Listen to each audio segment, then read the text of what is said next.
we are one nation under God. And knowing that inspires us. It inspires us to look within and find that fundamental respect and care that we should have for one another. Bring your hands up for me. Okay, good. Check the armpits. Take your time. Look carefully. Okay, bring them down. Okay. Let's spread your legs a little bit wider. Okay. Okay, lift your penis for me, please. Okay. Testicles.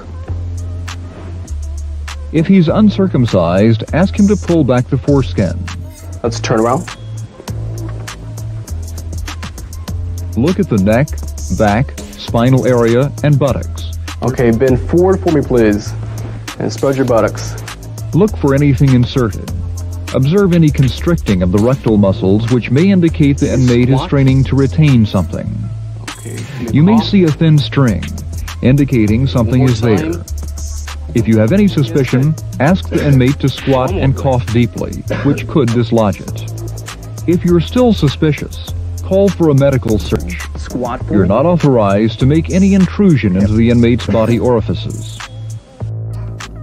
Who's going to protect our children? DA Edward Burke cited Wisconsin law in a report stating what happened in Suring does not meet the definition of a strip search. Having children stripped down to their bra and underwear is not okay in Wisconsin or any other state. My youngest, he said the other day walking into school, he was shaking. Green Bay-based school law practitioner Tony Stefik says school officials are not required to notify parents of a search. Some people would say, well, you're in the office. You need to call me before you question my child. That right doesn't exist. We are not subjects or slaves of those who govern. And by God's grace, we are free. And we will fight to remain free.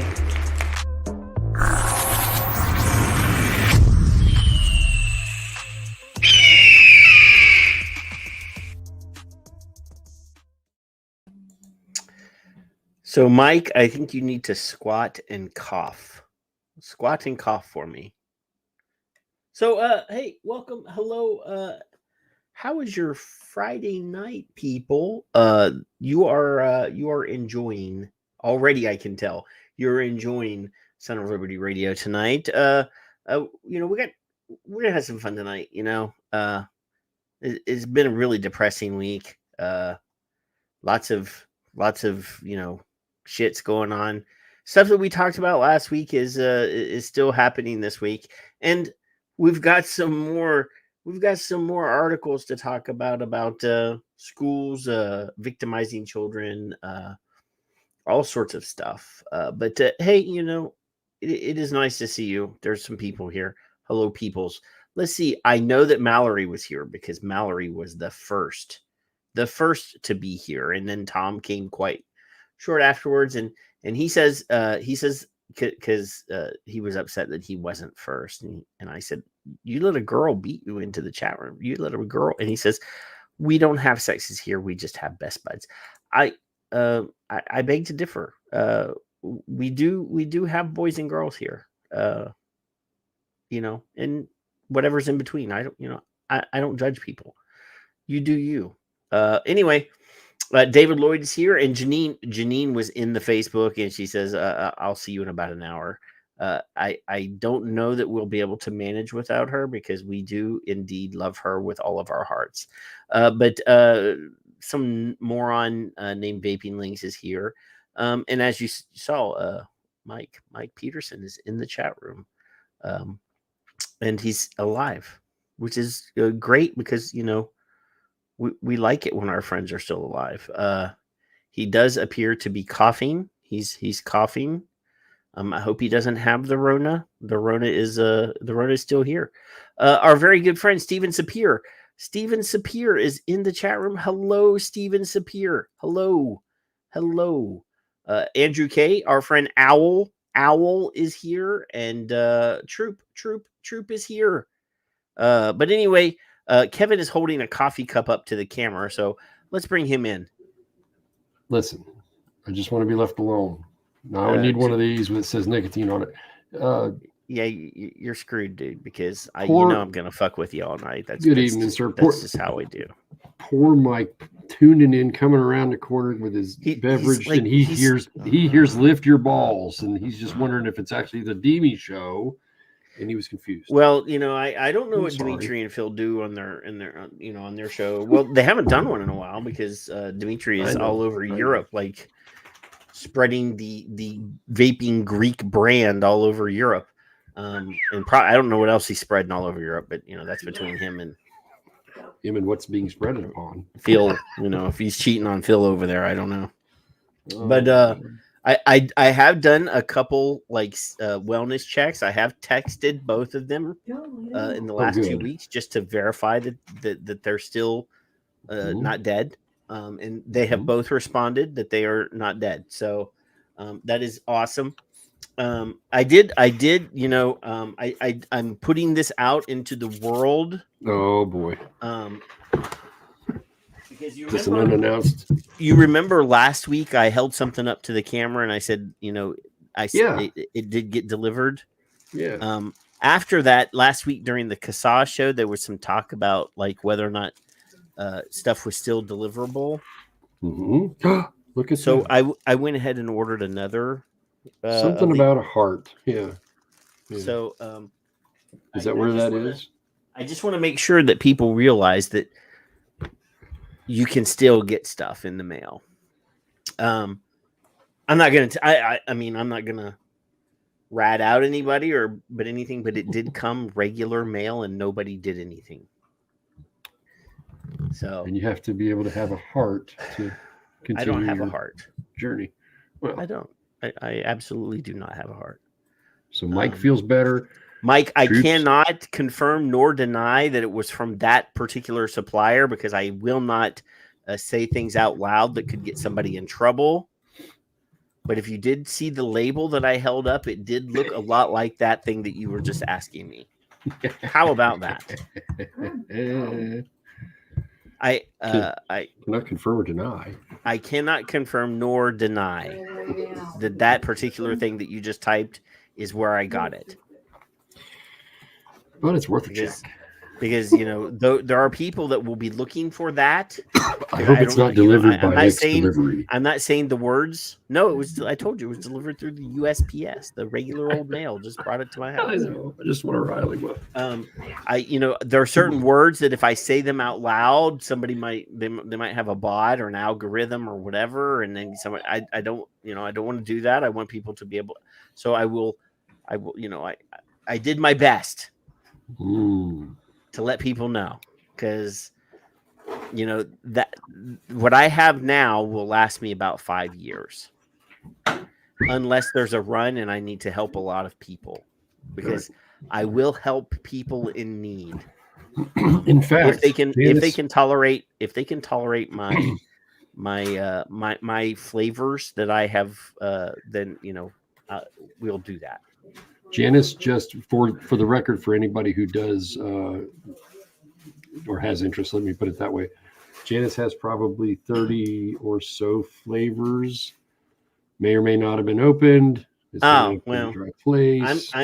because all of my recipes are tobacco flavored. That's the only thing the only things that I know how to make are. Yeah.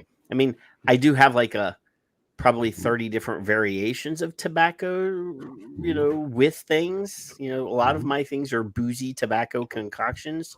Mm-hmm. So there is a booze note and a tobacco note and maybe some bridge notes in between. But that's basically what I do. And that's what I like. So that's why I do it. But Phil's not going to share his Demi flavored one with me yet. I don't know why.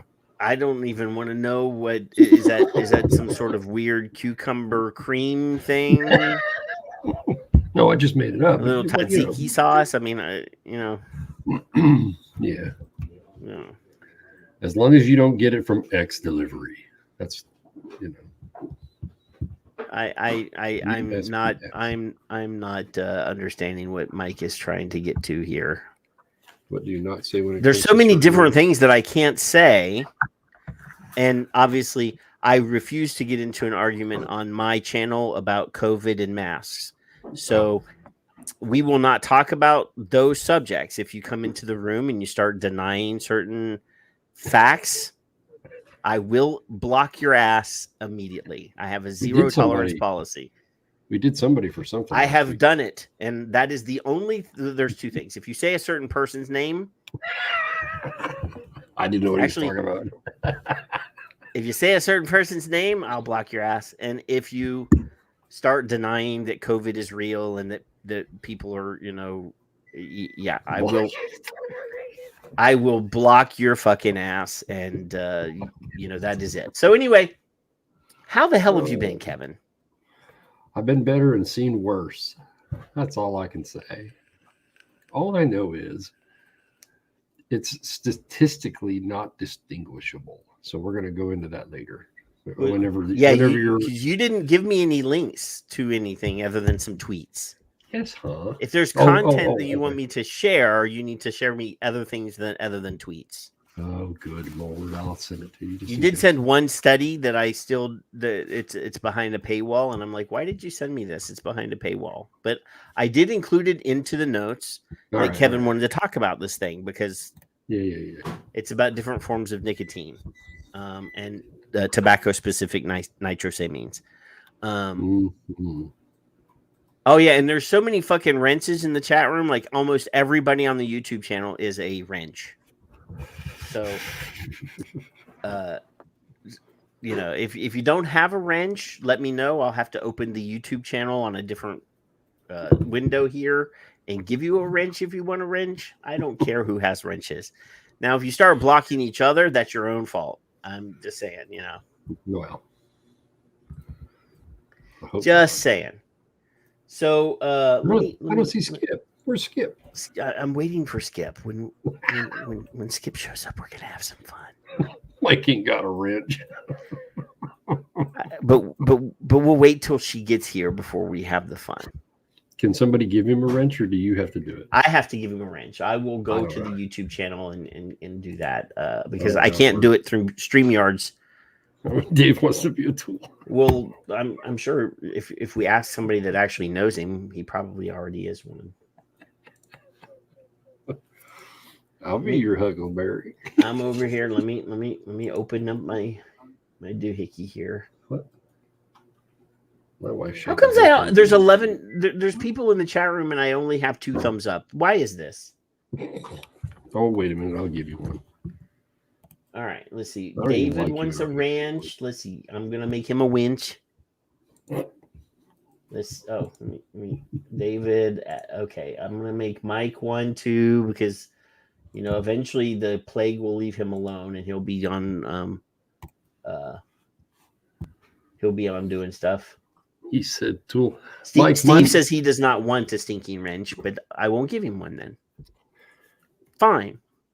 I don't care. That just means that everybody can block you and you can't block back. Let's just have a free for all in the YouTube chat channel. So Mike, earlier this week, while you're still fucking around, is he dead yet? He posted on. I'm just waiting. I'm just waiting for him to croak right in the middle of the show. He's not allowed to croak without permission. So he's been having so many health problems.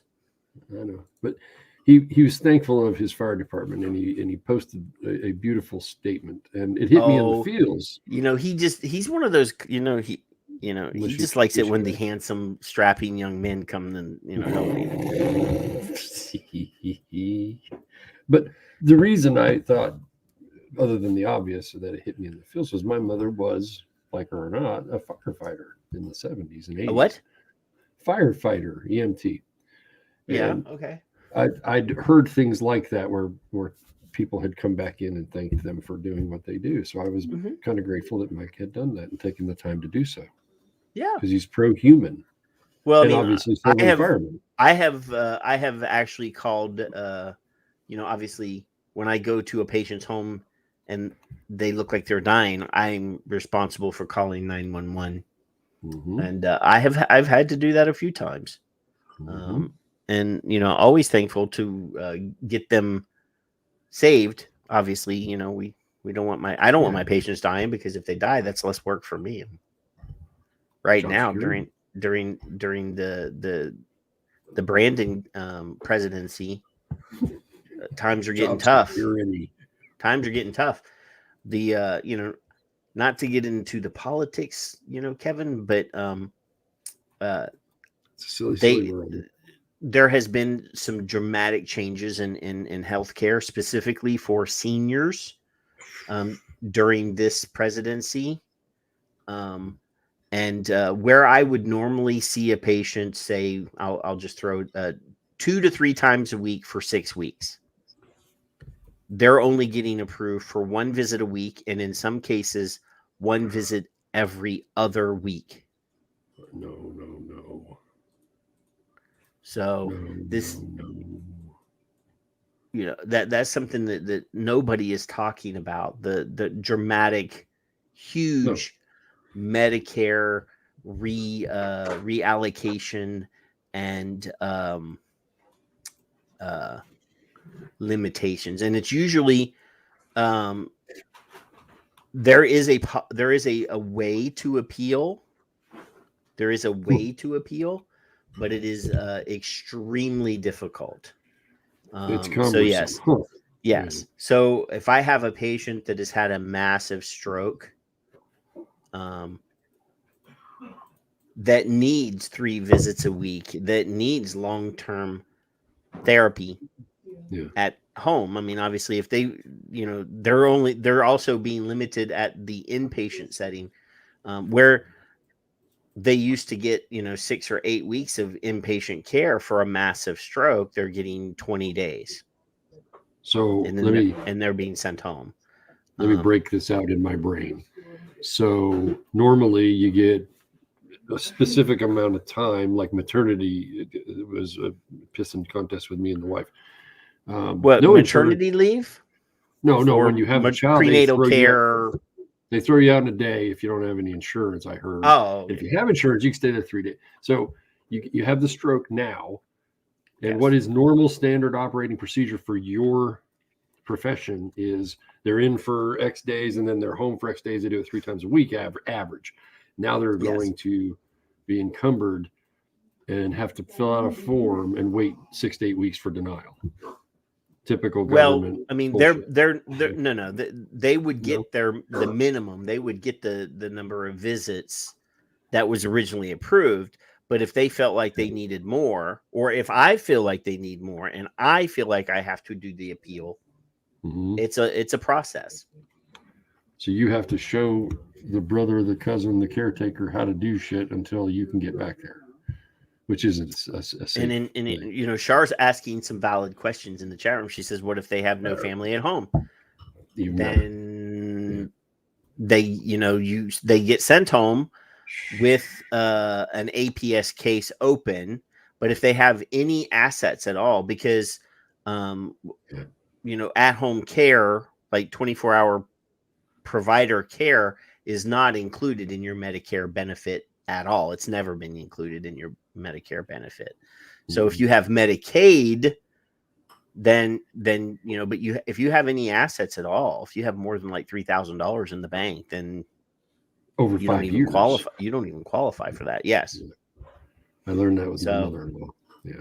Yeah, it's a horrible system. And here where I live, I mean, I live in a South Texas, which a lot of the people that live here, yes, Char Owen is in the chat room. She's in the same chat room as you, Stephen. You guys, Char, Stephen, Char. Anyway,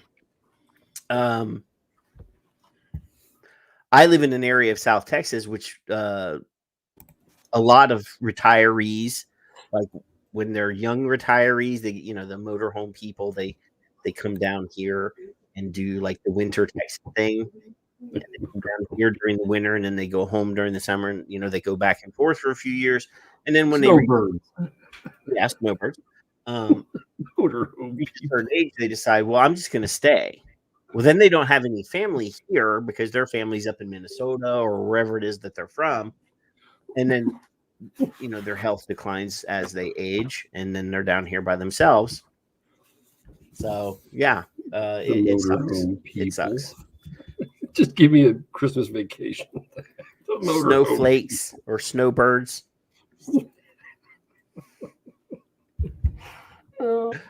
Yeah. So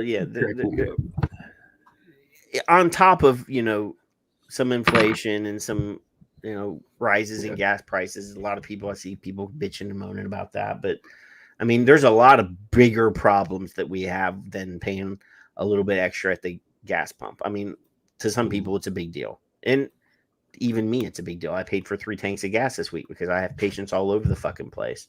I did 2 patients today that were 100 miles of driving just to see those 2 patients. And that's, from the office to the first patient, from the first patient to the second patient, back to the office was 100 miles. Yeah. So it happens, shit happens. But you know what other shit's happening right now, Kevin? What other shit is happening? Well, this is something that you sent, and all right. Since Mowgli finally is in the chat room, so Mowgli inspired me. He over the past couple weeks, he's been like, "You need to do a Mind Control Menace T-shirt," and I was like, "What the hell, I forgot like literally what it was that he was asking for. To tell you the truth. 2 weeks because my brain is not I may have the COVID brain without actually having COVID. But finally last week he was in the CASA show and I asked him in the chat room, what was it that I was supposed to be doing? and he actually typed it in the chat room, and immediately right away I went to seek inspiration to figure out what to do for what he was saying, because he said make a Mind Control Menace T-shirt, and I was like, well, there was a comic book or cartoon or whatever, but I did figure out a way to use the words Mind Control Menace for us. It's not exactly, I know it's not exactly what he was asking for, but there it is. This is it. This is the Fight the Mind Control Menace T-shirt design. I can show you a better picture of the artwork there. That is the artwork. That took me a good amount of time, Kevin. I sat here at the computer for a few hours making this happen. But if you watched the show last week, while I was being inspired to make that Mind Control Menace T-shirt, was it J.R.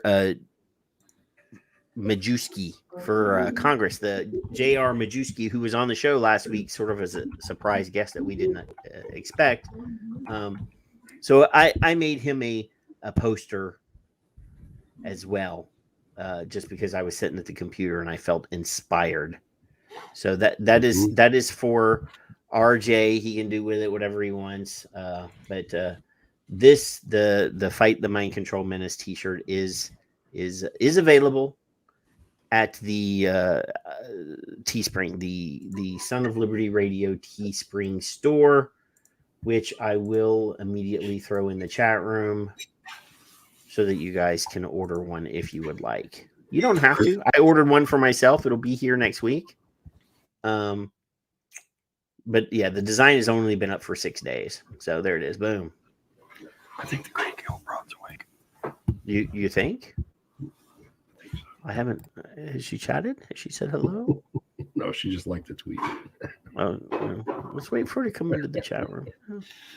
So anyway, one of the things that you put in the chat room last week, or in our little behind the scenes backstage private chat area, was a new FDA campaign designed to target a specific demographic.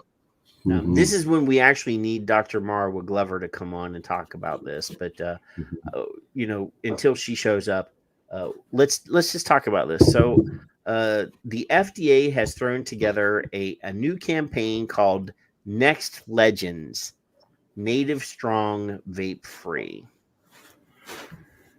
So let's just see this. It says here for background here. That's not funny. That is not funny, Char. we will play the video of That Is Not Funny in a little bit. Anyway, background. In 2022, FDA is launching Next Legends, a tobacco prevention campaign geared toward American Indian and Alaskan Native youth, ages 12 to 17. Research has shown that American Indian and we're just going to call this First Nations people. We're just going to use First Nations people. That's a good one. Instead of trying to use their abbreviations for, Anyway, First Nations youth demonstrate higher tobacco prevalence rates as compared to the overall U.S. youth population and are disproportionately affected by tobacco use, including tobacco-related disease and death. The next Legends campaign uses unique branding and tailored messages specifically for First Nations youth. Through relatable, actionable, and inclusive campaigns, we can educate First Nations youth on the harmful effects of tobacco products. So, Kevin, what? You and I and everybody watching the show knows, because we've discussed it in length. We've brought experts in. We've interviewed smart people. Dr. Charles Gardner. We've discussed with Dr. Glover how people in those disparate situations, we're going to say First Nations people, people living with stress, people living in poverty, sort of are pulled towards nicotine use because of the stress, the abuse, the different situations that they find themselves in. Shouldn't we be addressing that? You think? No. Why would we? I mean, we know that people smoke because they're stressed out. People smoke because they're seeking something that they're lacking, whether that's neurodiversity people that are, in abusive relationships. And later on, we have a story about people victimizing kids and, giving them vaping products in exchange for, I just feel skeevy even thinking about it. But anyway, FDA is doing the same thing with the Native Americans, with the First Nations people that they do with African American people. Instead of addressing the cause, they're going to try to educate these kids that already know. These kids already know that smoking is bad for them. I mean, how could they not? Really? I mean, if they're doing their jobs, they already should know that. Well, I mean, the Truth Campaign has spent billions of dollars. The campaign for tobacco-free kids, billions of dollars. You think they'd already know that they're not good for them? Anyway, you're cussing at me. I'm cussing at you all the time, Kevin. David Lloyd has already ordered a T-shirt. Thank you, David Lloyd. Kevin might actually get a pretty thing one of these days if we get enough T-shirts ordered. I've been looking for a couple pretty things. All that money goes to upgrading Kevin's setup. There's a facial reconstruction for him. One of the two. I ain't the prettiest guy. The words affected by tobacco use part, and this is a vaping campaign. I find that strangely odd. Well, I'm surprised, to tell you the truth, that they didn't just replace the word tobacco with nicotine. Right. It's all in the wording. Because that's what Campaign for Tobacco-Free Kids has done. Is if you look at all of their documentation, you look at all of their stuff, they have shifted over the last year and a half from getting away from smoking and tobacco, and they're shifted to now nicotine. That's just their way of keeping the doors open, because we know from the new stats that are coming out that smoking numbers across the board are lower than they've ever been. There's no argument. Parents versus vape. So now that they're down to the lowest numbers ever recorded, they're starting to look at the writing on the wall and saying, what are we going to do when nobody's smoking, or so few regroup. people are smoking that it's not going to be a multi-million-dollar thing for us anymore? Scam. So now they've shifted their attention to a different thing, and they've they've quietly shifted their message. And opioids. They're saying nicotine-free future now. Yeah. Now they're spending research money. This is the funny one. I think we've got a link for it later in the show, where they're talking about how vaping, regular nicotine vaping, it leads to cannabis vaping in youth. Yeah, that's everybody's shifting their attention because the vaping numbers, the smoking numbers are so low that they've got to figure out a new enemy. And even though every one of them are like, oh, well, people should be able to smoke marijuana anytime they want, or vape marijuana anytime they want, because that's the new thing. They lose all their support in California and the liberal areas if they go out anti-vaping THC. Mm-hmm. So, and that's always been my argument for why they didn't immediately come out and say that EVALI was THC related, even though, and I don't want to say all THC, illicit black market THC, but they don't want to, the optics are bad for them. They lose a lot of their California, Colorado, their Vermont, they lose all the attention in those states if they had to come out and been negative about THC vaping, because headlines are going to shift, and all those people in California that write big checks for them wouldn't be writing big checks for them. Everybody wink, play along. We're going to go with this. This is our narrative now. And that's what happened. Yeah. And it's like, why can't we get like these big Hollywood vapors, the handful of people that vape in Hollywood, to be more vocal? And I'm like, look, they're liberals, they're Democrats. They're not going to come out and be aggressive or loud about this topic because all of their friends in politics are those guys. The same people that they would be fighting against are their allies in other areas. Mm-hmm. So yeah, it's their agents are like, well, if you say something bad about, or if you say something good about vaping, Nancy Pelosi, or Cory Booker, or whoever it is that's a popular Democrat now, or whatever, you're going to be opposing them, and you guys are standing on the stage holding hands when it comes to gun control or global warming or any of those other topics that are, especially guys like Leonardo, because he's very, very climate. That's his focus. Right. So anyway, we're never going to get those guys behind us.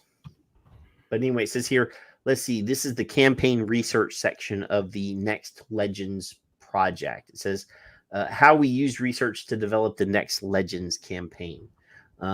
As the first large-scale tobacco prevention effort developed for First Nations youth, extensive research was conducted to learn about our audience and bring their unique perspective to life. To form a deep understanding of the mindset, values, and behaviors of Native teens, we conducted focus groups and subject matter expert interviews across key geographic concentrations. We also maintained ongoing conversation with the Native community members and public health partners during the campaign planning process.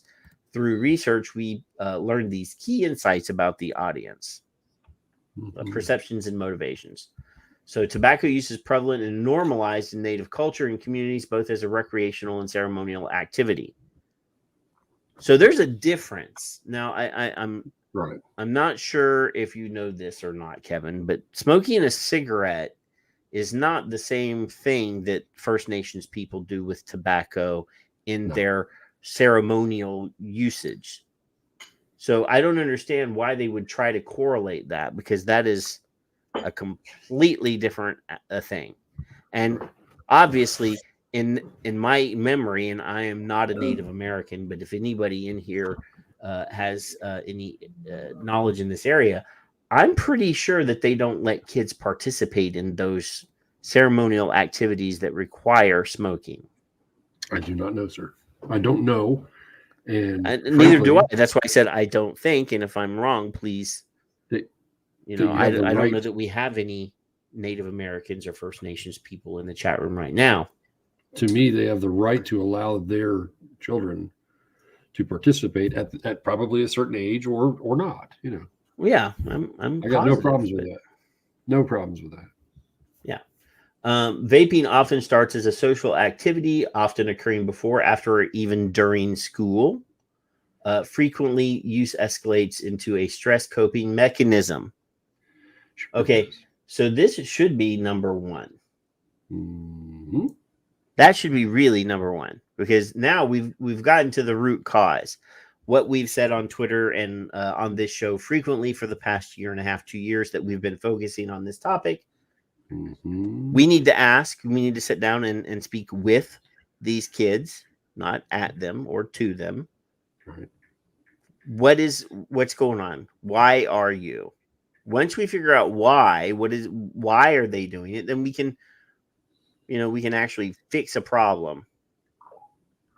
Instead of attacking the end result, let's go to the cause of that result.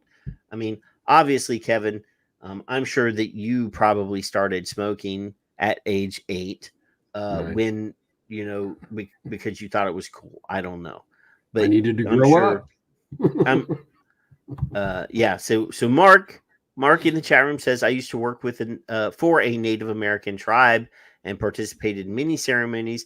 They never include children, only elders when smoking the pipe. Okay. Good to know. Good to know. Oh, yes. Oh, I was making an assumption when I stated that, and I said I'm not sure, but I'm pretty positive that they understand that inhaling combusted vegetable or plant matter is not good for kids. So yes, you and I know this, and even though, and we will discuss the next new campaign, Kevin, the Depression Stick 2.0 is out. No. And they're doubling down on their insanity and their stupidity. I'm glad. So anyway, innovating. Yes, and we actually had Charles on the show. Said it before it happened. Months before the first Depression Stick happened, that they were going to look at these numbers of people that are suffering from mental illness, people that are suffering from depression that use nicotine or smoke or vape or whatever, and say that instead of using the nicotine to reduce their symptomology or to try to work through the problem, that the nicotine causes the problem. Predicted here on the show. Yes, we and Skip is in the chat room now, and Skip did an amazing rebuttal video to the lying Depression Stick campaign. I invite you to go to our YouTube channel. It's on that. I am hosting the video. It's on her Twitter. People need to understand, as some of us actually do suffer from some issues, that that they're using us as as a tool, and it's not fair. It's not right. Addie does need a wrench. Give me a minute here. Thank you for letting me know that, David Lloyd, because I was actually already on a different thought. There's one more wrench at work in the chat room now. I'm just gonna make everybody a wrench and then let them beat each other with them. I don't know. Harm reduction. Got it out. Yeah, it's gonna be fun. So anyway, then it says here, mindset and values. Family, friends, and community have major importance. Yes, obviously. Proud of their native heritage and protective of their roots and identity. Care deeply about respect and doing the right thing. Health is defined as interconnectedness of mind, body, and spirit. Mind is mental strength and perseverance. Body is physical well-being and being capable of doing things that matter. And spirit is respect for culture, community, and environment. So they're going to spend millions of dollars on campaign ads. They're doing now. They're going to now. This is the funny thing. So the trickster in Native American mythology is in some stories he's like not the nicest. I don't want to say evil, because when you're talking about mythology, the basic ideas of good and evil are not necessarily universal. And in some places, he's actually a benefactor for mankind. So they're utilizing storytelling to convey cautionary tales. Messages has long been a powerful tool in Native American culture. One such parable is the trickster, a mythological creature who takes the form of familiar animals, only to shapeshift with the purpose to create confusion and take advantage of unsuspected. See, this is not. Now, this differs from First Nations tribe to First Nations tribe. They each have their own mythology. I have a book of Native American myths right over there from different tribes. And in some tribes, he's like a benefactor for mankind. So, this is just, they're twisting it for their own ends. No pun intended. Yes. Out of your control. Most vapes contain addictive levels of nicotine. That's debatable. When the nicotine cravings kick in, they can be all consuming for teens, taking away their ability to focus on anything besides vaping. This is the vape madness. The vape madness, Kevin. Psychotic you remember that? State.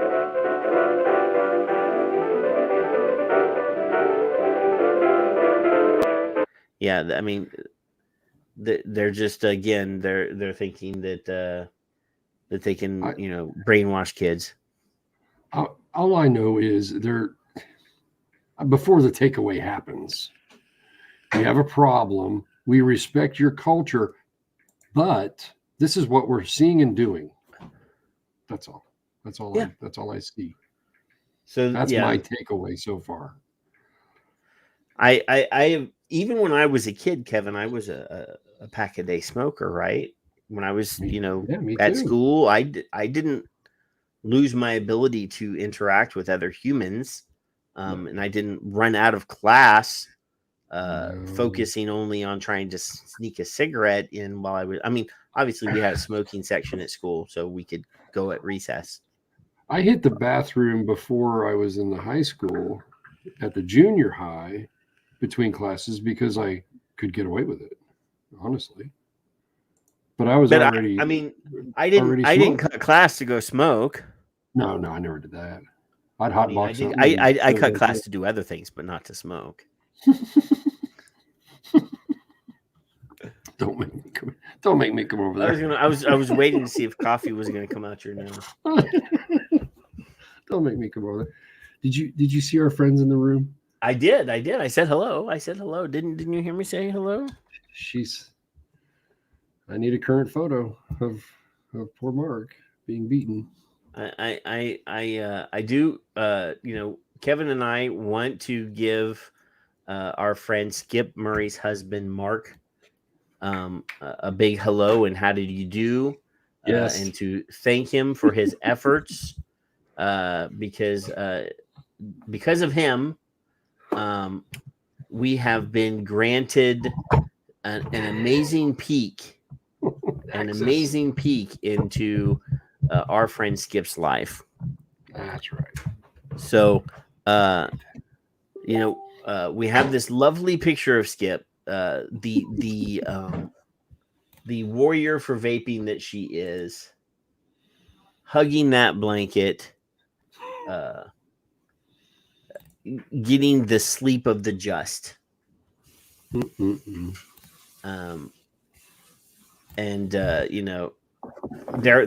are some threats lobbed. There were some threats. And Thelma and Louise kind of details coming. I don't know. I was a little nervous. I'm sad that Mark's awesome, amazing artwork is being silenced. Sleep is harm reduction. She was allowed to sleep. Should I let her sleep? It hurts my feelings that my good friend Mark is being victimized and assaulted by his own wife for letting us into certain parts of their home life. It baffles me that somebody would be so mean. I know. To our good friend Mark. I love him. He's like my new best friend. And then Victor's wanting hugs. He's trying to get in line ahead of us. But wait. Wait, there's more.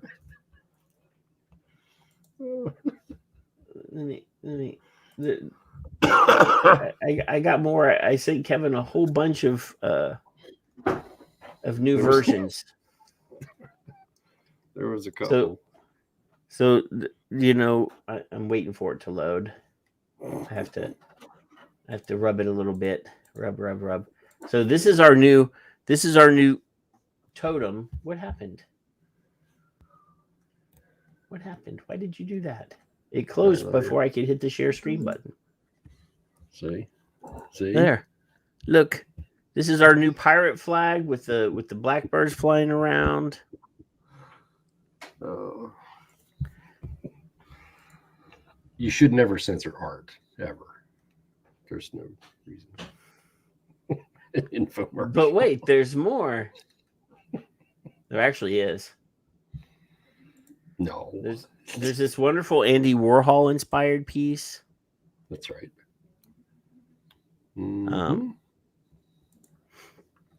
But we just want everyone to know how thankful we are for Mark and his efforts to and for Skip being so just to spread his artwork to us. Voracious, is that the word? And having to be so tired that she has to nap like that. So I'm thankful for Skip too. She needs to sleep. So what does it say it's here? Harm reduction. So I did share with her privately that I was having a hard time being kind this week. Oh. Wow. So Mike, are you saying that you will be available in 13 minutes? Is that what you're saying?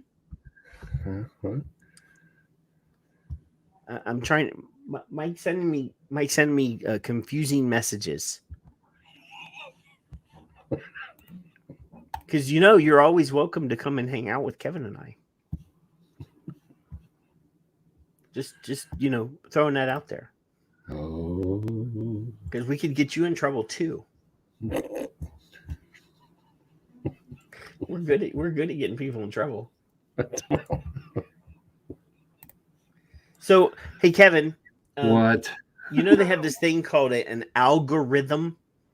I've heard it of is it. An algorithm. So if you go to like YouTube and you watch a certain number or a certain type of video, it will suggest more videos for you. Okay. Yeah. Right.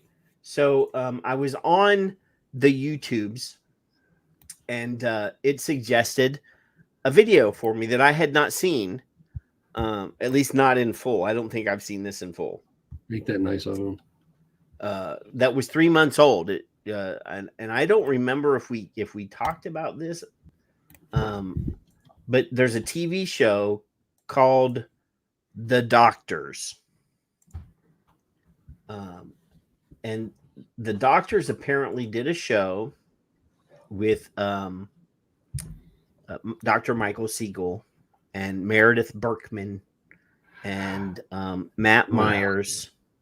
Yeah. And the topic was synthetic nicotine, the synthetic nicotine loophole. Is this separate from the one they did? Well, I don't know, but I figure we could talk about it for a minute. Right. And pause it and chat over it because it is a few months old. Okay, yeah, it is. And it's only like 5 minutes, so we can fast forward through parts of it or whatever that we want to. But since synthetic nicotine is the topic that we're at hand, the subject of our most recent pain in the ass that we're having right now. I figure this is on point for the topic, or one of the topics that we're talking about tonight. But so anyway, I don't know I think this schmuck is a doctor, but I'm not sure. And the video is called "The E-Cigarette Loophole: Synthetic Nicotine." So let's. There's currently a major loophole happening with the sale of e-cigarettes. So this is Matt. Say, everybody can look at the crotchety old bastard. There he is. And this is Dr. Michael Siegel, and this is Meredith. And if you know, we have video of Meredith's own child saying that, you know, even if you tell a kid not to do something, he's going to do it. I have that video if you would like to watch that as well. But anyway. And that's the use of synthetic nicotine products. Now, with synthetic nicotine products, it's the same.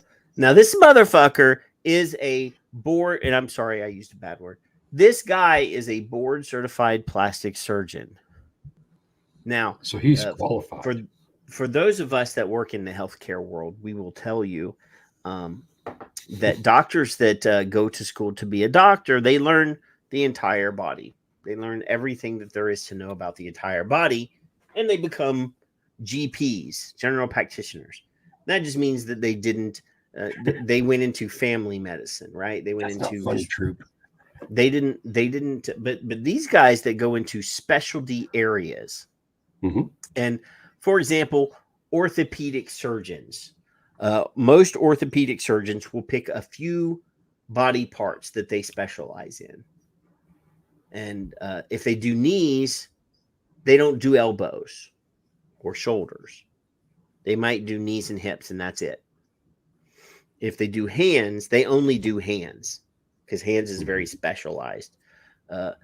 They literally forget everything that they don't need anymore because they're specialized in one particular area.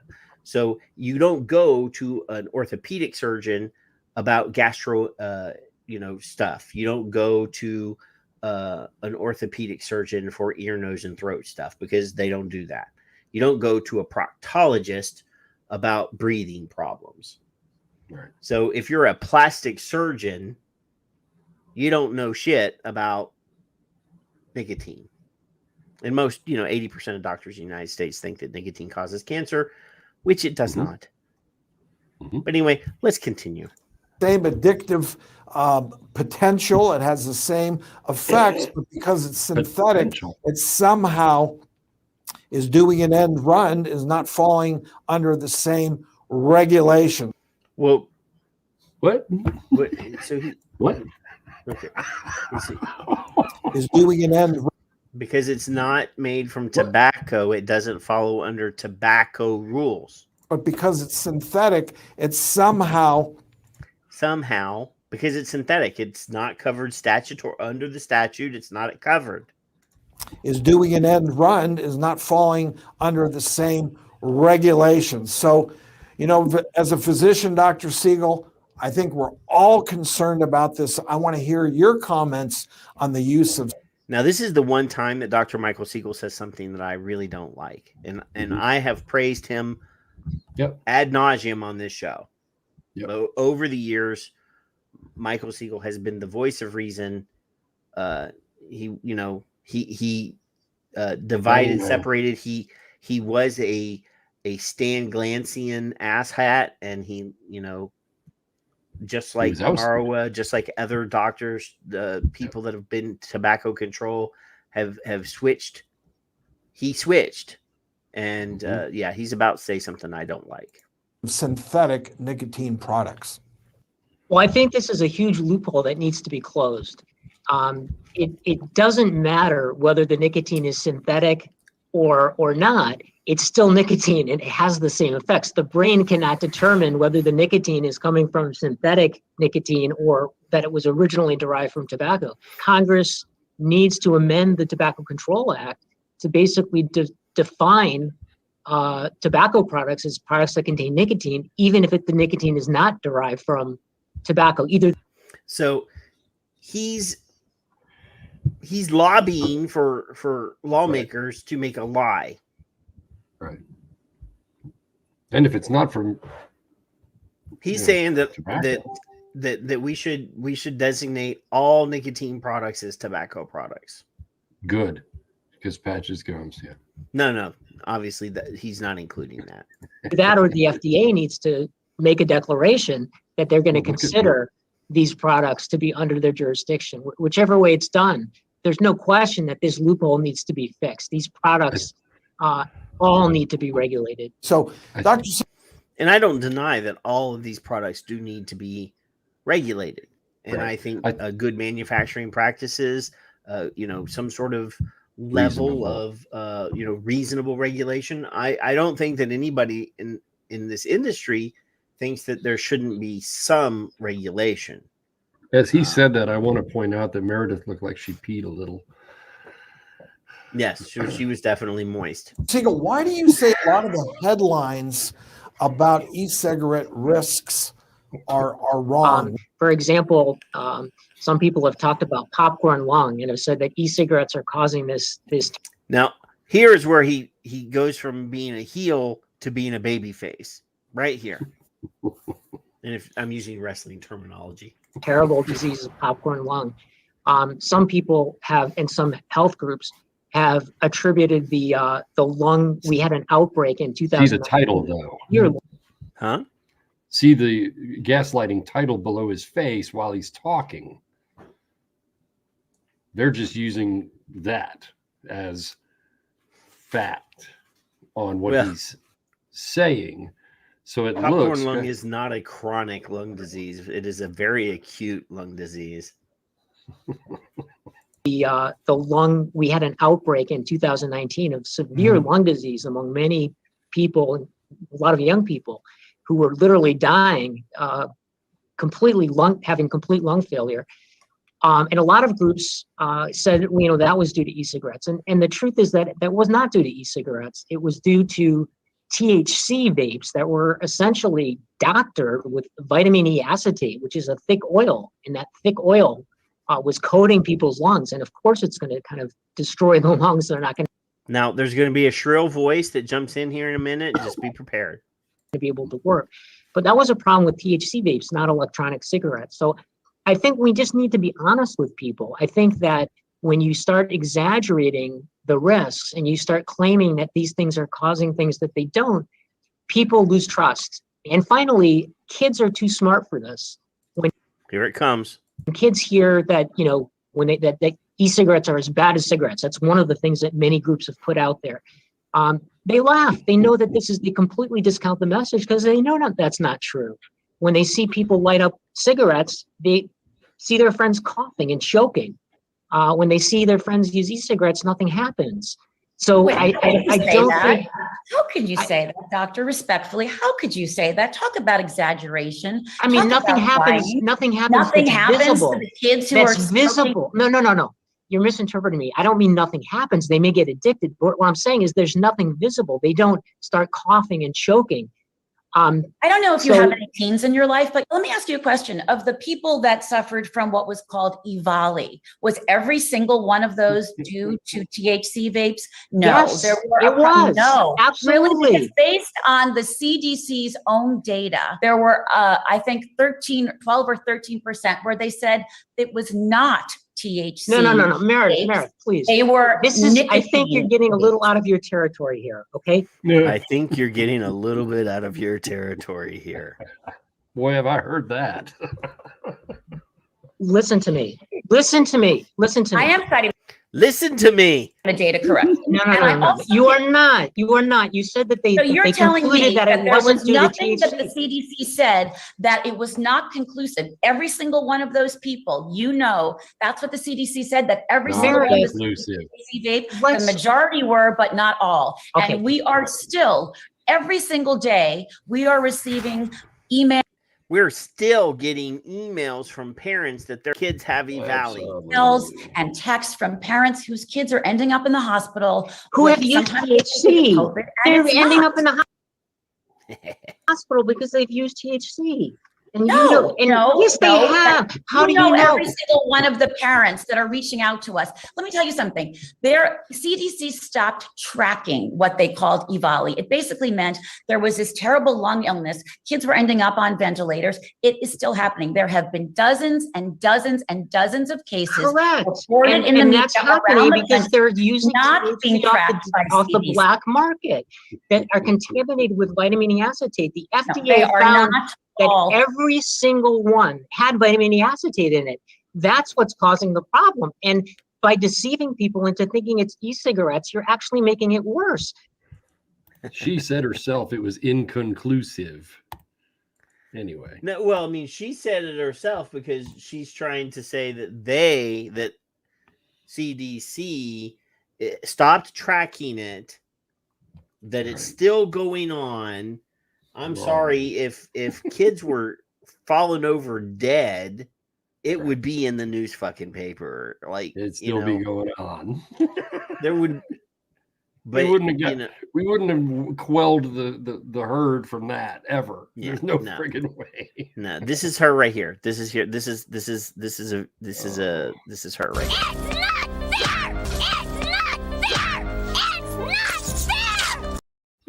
If you can have just calm and happy discourse with one of the nicest, in my opinion, I've never met Dr. Siegel. Did you see he was getting red-faced? He was getting red-faced? Clearly, one of the calmest people I've seen speak, generally, when I have, not often, but Jesus Christ. She could suck the chrome off a tailpipe is what David says, that this woman could suck the light out of the sun. I can't. Well, you got to speak louder. You got to overpower the truth, just the way that was happening. Yeah. I apologize myself for Patrick, putting us all through that, but it has to be done. So I can't excuse him from it. Yeah, no. Okay. This is not funny. It's not funny. F the FDA. It's not funny. It's not funny. Yes, it is. Oh. All those times that we were telling people that they're spending millions and millions and millions of dollars watching your fucking Facebooks. Did you not? You didn't listen. You didn't listen. And this is proof. I mean, obviously during the SRNT, Zeller is up there showing slides of vape companies' Twitters where their Facebook or posts or they're tweeting, F the FDA, we're just going to reformulate our shit with synthetic nicotine. We told you they're paying a fucking attention to you. So that's proof positive that the, $30 or $40 million that they've spent over the last 3 years is paying off. Well, they can track our tweets. Well, yes. But you see behind me. So it is kind of funny. Because clusterfuck. Well, you were laughing there. I must have been pretty funny. I must have been able to string together a couple clips that made you laugh. Well, it's not funny. It's not Troop funny. had a tweet. I wish I'd have saved it. I'm just like, David Lloyd is on fire. First he says, this woman could suck the light out of the sun. And he says that woman could make cucumbers wilt. For the records, I think she could, or might have shaved her horns before the show so that you couldn't tell that she had them. So, but you guys have now seen Meredith Berkman's face. You know her now, right? You are familiar with her. Her voice causes popcorn brain. That's not funny. That's not funny. That's not funny. I like how Greg put that out too. He just put that's not funny. He didn't say anything else.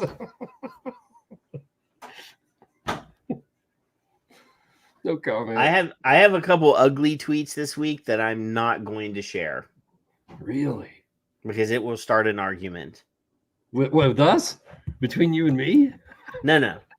Oh, you damn. and I are on the same page on this one. Oh, damn. I got tweets to share when we get to it. So here, let me add this here. Let's see. It says this is an Instagram that I posted from August 7th of 2017. Mm-hmm. And it, I will not let you make me a criminal because I chose to save my life. And that's not funny. This was in response to John Trincali. He's been on the show a couple times. He was on one of the call-in shows. He's got a show on YouTube with the Zample Box guys. I think Paul jumped to our ship and went over to that ship. But he said something about the vaping industry needing lawyers, and I felt it was incumbent upon me to reply. And I said, good lawyers. Not the sort that hang out with crooked politicians and drunk post on social media or shoot at their neighbors with a crossbow and blame it on antihistamines. Whoops. Here's an Instagram I posted 5 years ago. That was just for effect. Somebody got my ire this week, and that is all I will say about that. It got my ire too, and I chose. You sent it to me, and you knew of all people. I would not. You knew I would not let that shit stand. You knew it. But I chose not to be. I didn't want to go on Greg Connolly's tweet and shit all over it. But right. I was vague enough that only certain people will get what I was referring to. Yeah, I'm sure they did. I'm currently scrolling through my tweet, but while I'm scrolling, hey, Mike Peterson's here. Gentlemen, that's awfully loose and kind of you. Well, it's better to go on, hey, assholes, how the hell you doing? Well, I'm used that's to more. That's more a brand anyway. I'm married. I'm used to it. His wife calls him asshole all the time. Mike, how are you feeling, buddy? Are you alive? Are you feeling less dead? You look skinnier. I just to satisfy Kevin's curiosity, I'm not a bot. You need double check your microphone. Mine? Proven. Yes, go into the thing and see which mic in settings and see which microphone is, because I think your cam mic is what we're getting right now.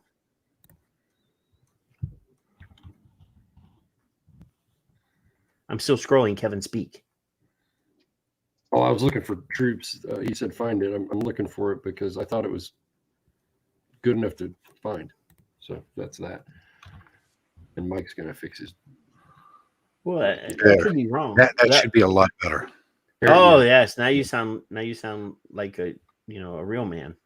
Oh.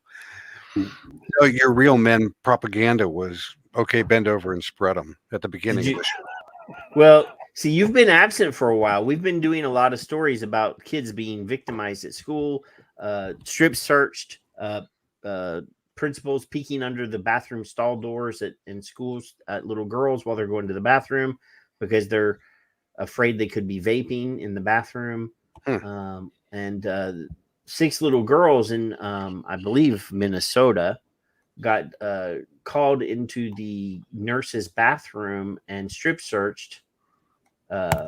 So I did according to the state of Minnesota, you can actually do an invasive search like that of a child without calling their parents, because it's not considered a strip search if they still have their underwear on. Yeah, wrong. Okay, so I was technically wrong. I know that doesn't happen often, Patrick. Technically. Calm down. It was actually the Plume Room's tweet that I was referring to. We also don't find the FDA funny. 10 years in business helping thousands of adults with zero issues, but our products had to exit the market, no pathway. Cigarettes aren't going anywhere. 480,000 Americans per annum keep smoking. They need the money. It's not funny. I'm sorry, the Plume Room was over Greg's, and then Troops also is there. Nobody just died from nicotine, yet the FDA authorized device on the market is crap that vapors don't want. But remember, it's not funny when someone gets fed up when our lives get trampled on by corrupt regulation. Keep smoking, they need the money. Fuck smokers is not funny. Now, I approve that too. That's all. So, what? That lady in that previous video that we had, her name was Meredith Berkman. Meredith Berkman. She has a son. His name is Caleb. I wonder if he'd been strip searched. Caleb was a puppet for the WHO's presentation earlier in the year. Mm-hmm. And here I have him on video. This is Caleb, Miss Meredith Berkman's son. Mike, thank you for having me. When I was in 9th grade, around 3 years ago, a speaker came to my high school under the guise of a mental health seminar. And that speaker turned out to be a representative for the Juul Corporation, which is one of the largest vaping conglomerates. And the speaker proceeded to send mixed messages about the safety of the devices, saying, quote, "It is the safest product on the market. It is, quote, 99% safer than combustible cigarettes, but we don't want you as customers." So he just said that, and there's been some people saying that did happen or it didn't happen. But if Juul were to come to your kid's school and say, "Don't use our product," mm-hmm. right?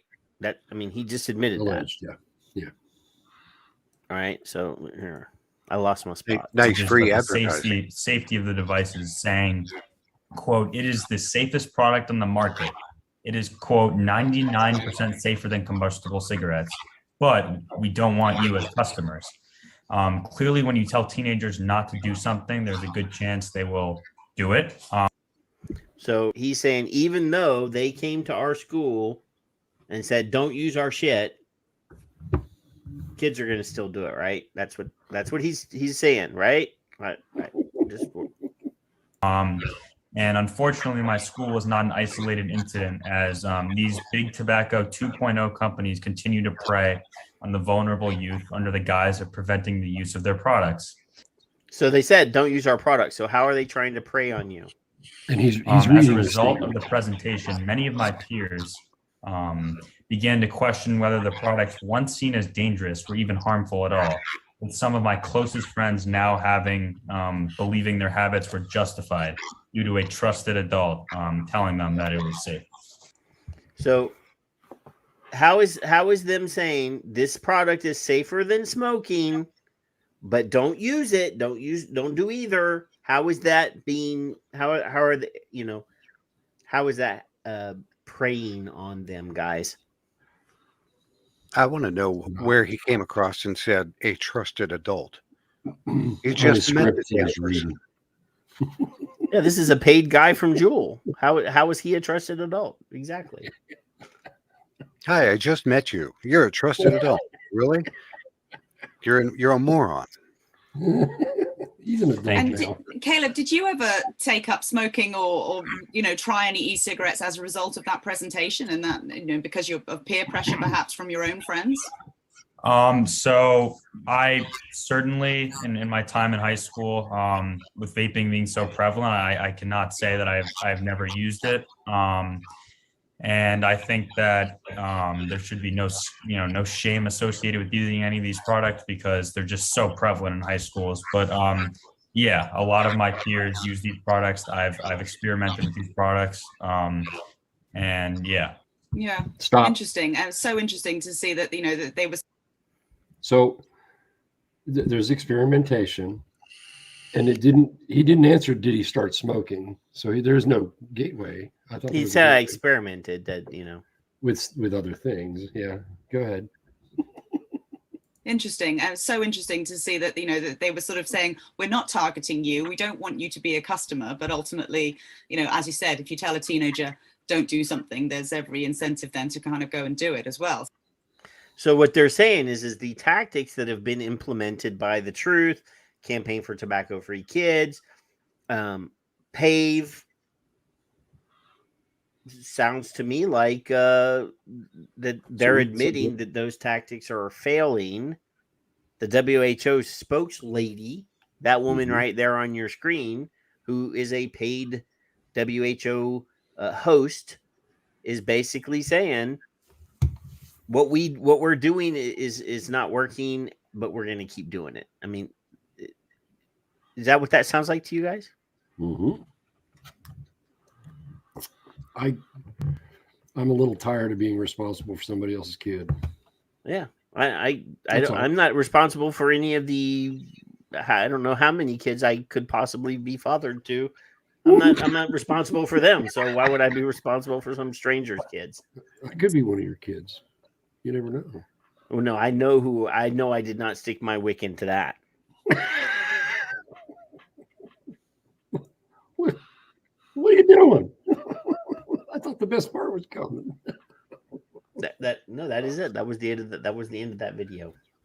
So he admits peer pressure and subliminal messaging to children works. I'm just, it just seems to me that they're saying that all of the shit that they're doing, telling kids not to do something, right, is a waste of time. It doesn't work. I want to get an off the cuff reaction from Michael. Okay. Because I like to hear his voice, and I like to hear his honesty, and I like to hear the it's like when we do our studies, we don't pre-talk. We just, Mike, your daughter, I don't know her age, but let's pretend she's 14. And she comes home and tells you, because I know you've been out a little while, she comes home and says, "Hey, Dad, I got caught with a vape and then I gave it to him, but then they made me take off all my clothes except my bra and panties." What is your reaction to your daughter? And then, without saying murder itself, because I'm guessing the first call that I'm going to make is to be to my attorney. Ding. Then I'm stuffing my daughter in the car and I'm driving back to the school. And then I'm going to say, "What the hell is with you people?" Okay, I can understand. You caught her with an item that is prohibited. Okay. But what the fuck gives you the right to be able to turn around and strip search? Right. No, we have a massive problem. According to the state, that what we did was not a strip search, and you actually do not have the right to request us to contact you prior to us making your child take all their clothes off except for their underwear. Okay, I'm going to march that jackass right out into the gymnasium, call the school down, and I'm going to strip him down to his underwear. How do I know you don't have a firearm or an illegal substance somewhere on your body? Mm-hmm. You want to do it to my kid? Get your ass out in the gymnasium.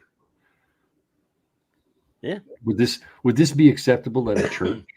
Would this be acceptable at any other business ever? Oh my God.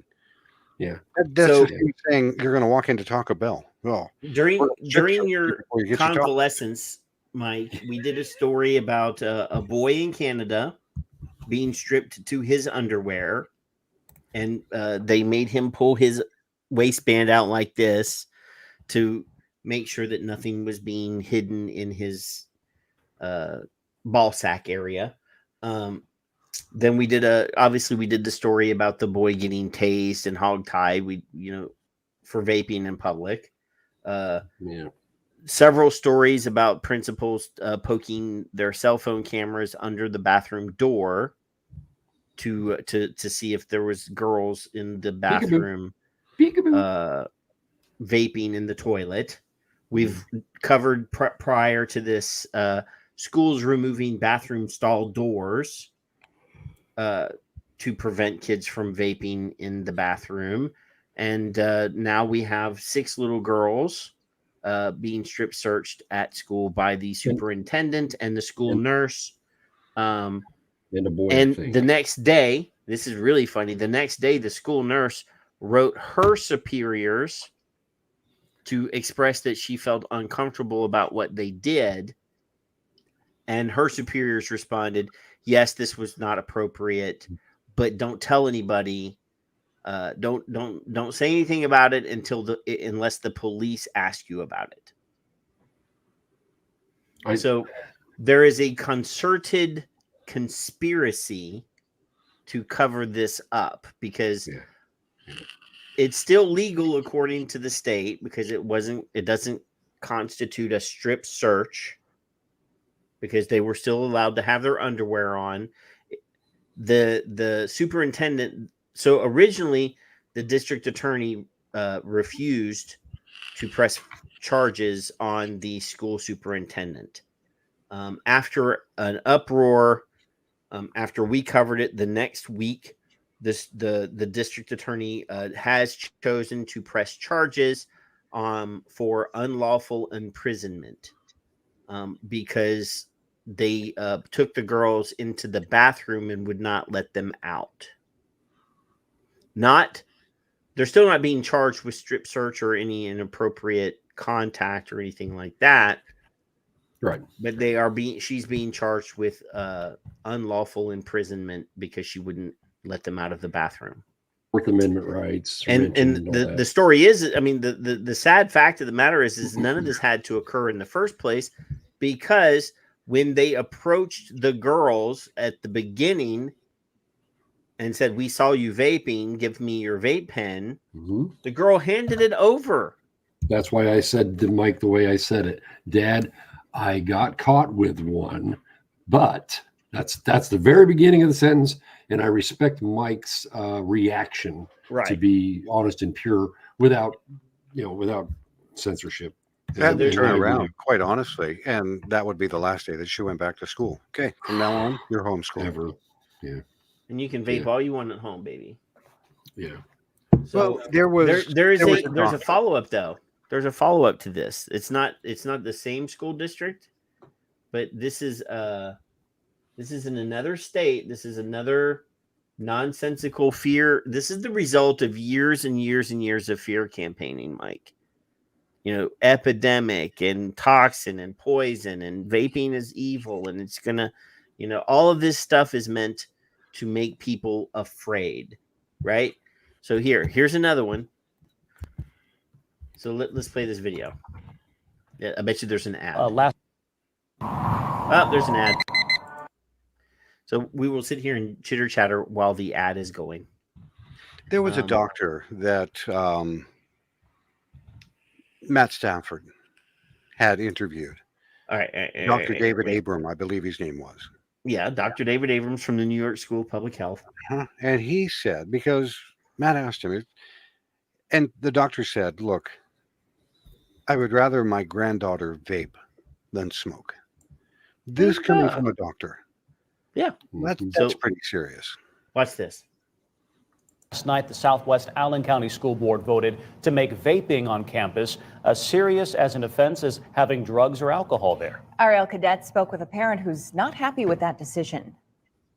Southwest Allen County parent Sean McCarthy says he's not happy with the district's new vaping protocol. A child who makes a bad decision to have a vape device on them, even if they're not even using it at school, even if doesn't even have nicotine in it, they will now be treated the same way as a kid who was injecting heroin in a school bathroom. McCarthy has 6 kids. 5 of them are enrolled in the district.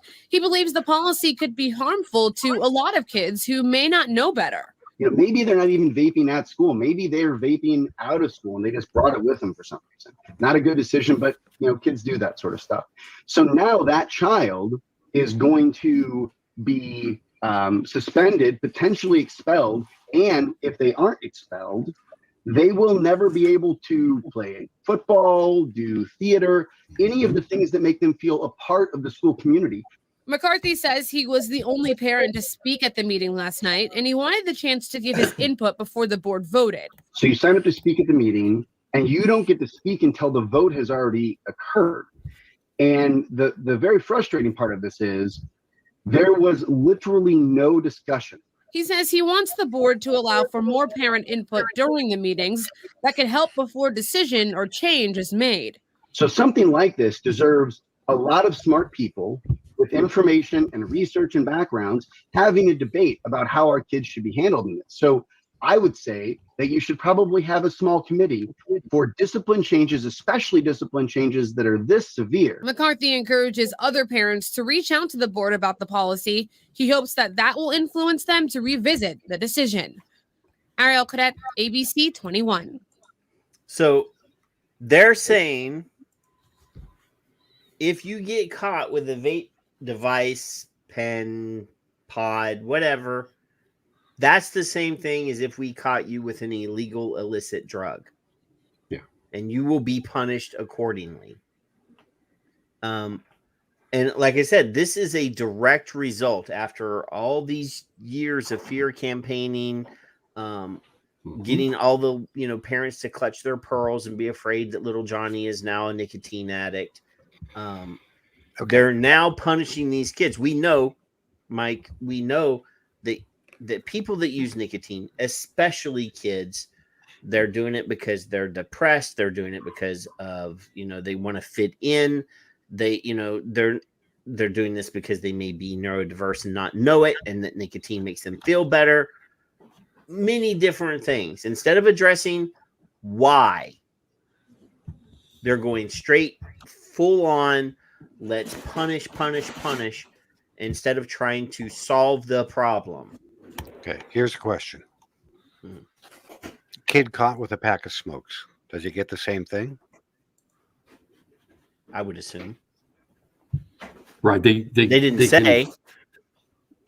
They can ban them from sports. They can ban them from whatever. I don't know about that school district, but that's already been here for a while.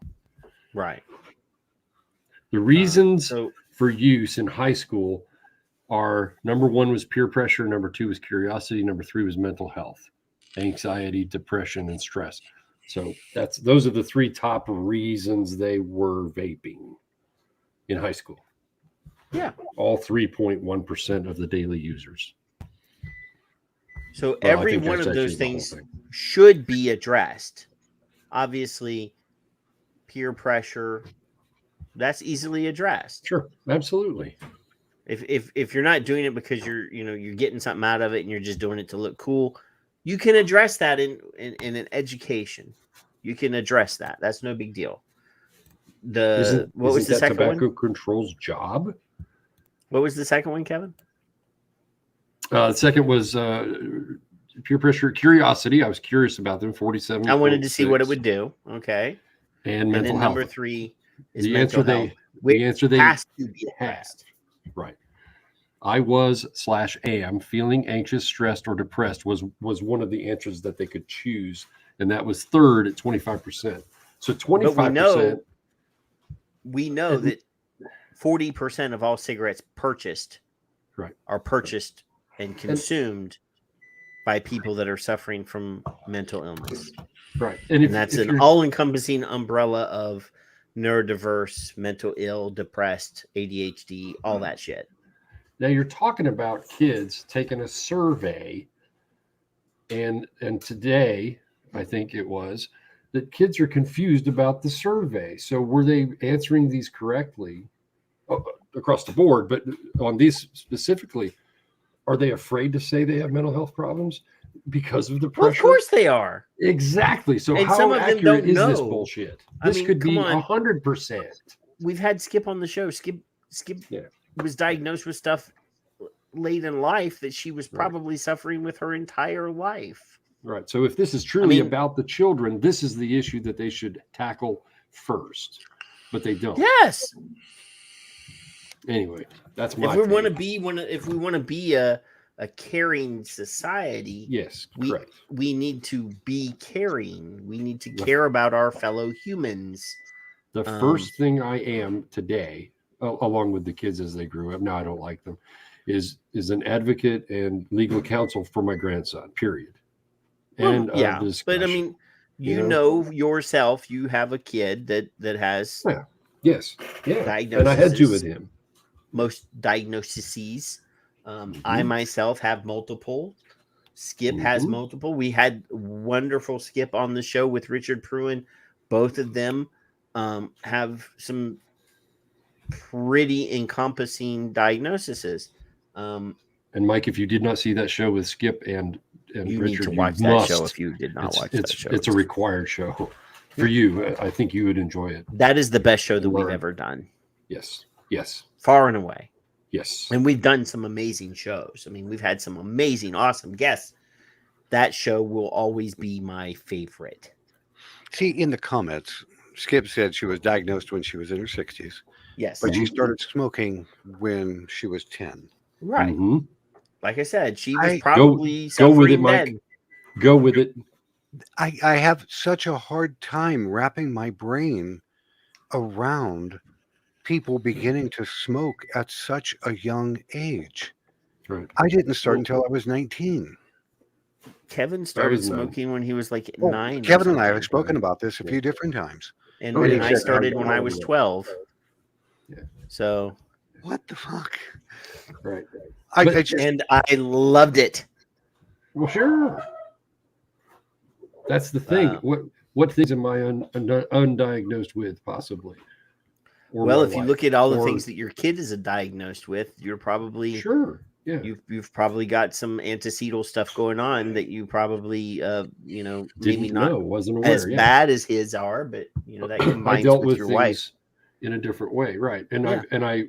I don't mean this in a poor fashion, but I've always said that my mom was tripolar by being funny, but I don't think that's a thing. But I think there were real issues with my mom that were undiagnosed. She did not smoke, but that's here and there. Well, I mean, I don't know. I'm the first person in my family to even go to college. So a lot of my family are uneducated and never, that they don't trust the doctors and stuff. I'm sure that there was people in my past just observing my grandparents and my aunts and uncles and my mom. I know that there's some undiagnosed stuff going on. Right. And Skip and Richard were giving me insight to my own life and around me. That was an astounding show. So I suggest everybody see it if they didn't. Mm-hmm. I'm reading people are putting their age in the chat room. Yeah.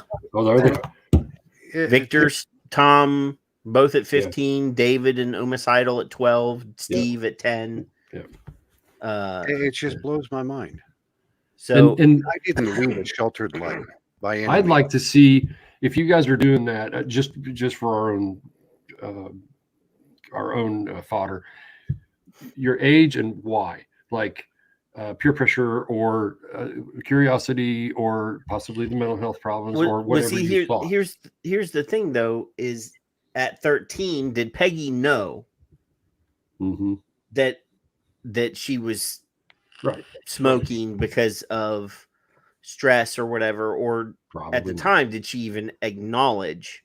So it's hard to ask that question because so many years now, not that Peggy's old, because she's a lovely young lady, but you may not remember. You just may remember that it made you feel better. No, I remember why I started smoking, because it went good with beer and pretzels. So it did. There is that, but so here, Futurity magazine says that mental health may sway if vaping teens go to cannabis. It may. So we all, mental health status significantly affects whether adolescents who use e-cigarettes will begin using cannabis, but risk differs based on the type of mental health problems they experience, research finds. So here's more research into mental health and use of tobacco and cannabis. Now, obviously, in places where cannabis is not legal, it's not, it's different. But, this is something that, we need to pay attention to. And, thank God that after we've been yelling this topic for a year now, somebody's actually paying attention to it. Somebody's actually bothering to do some research now. I'm going to give you a synopsis of my inner circle here. One son's an old stoner like I was. Until they're 18, that's not allowed, right? Once they're 18, what do I say? And they were both smoking before that. Now, one son has mental problems, mental issues, and is on medication for it. It's I forget what it is. It's not schizophrenia. It's schizoaffective. Schizoaffective. Thank you. So a few months ago, he came in and he said, I think I should be able to get the medical marijuana because I tried a little with Jeremy last night. He took like 3 hits and it took his edge that just wouldn't go away. And he was nervous about it because he's on assistance and he thought they could take it. And I'm like, dude, if you take 3 hits off a joint, and that makes you feel better, that's what I want you to do. You know?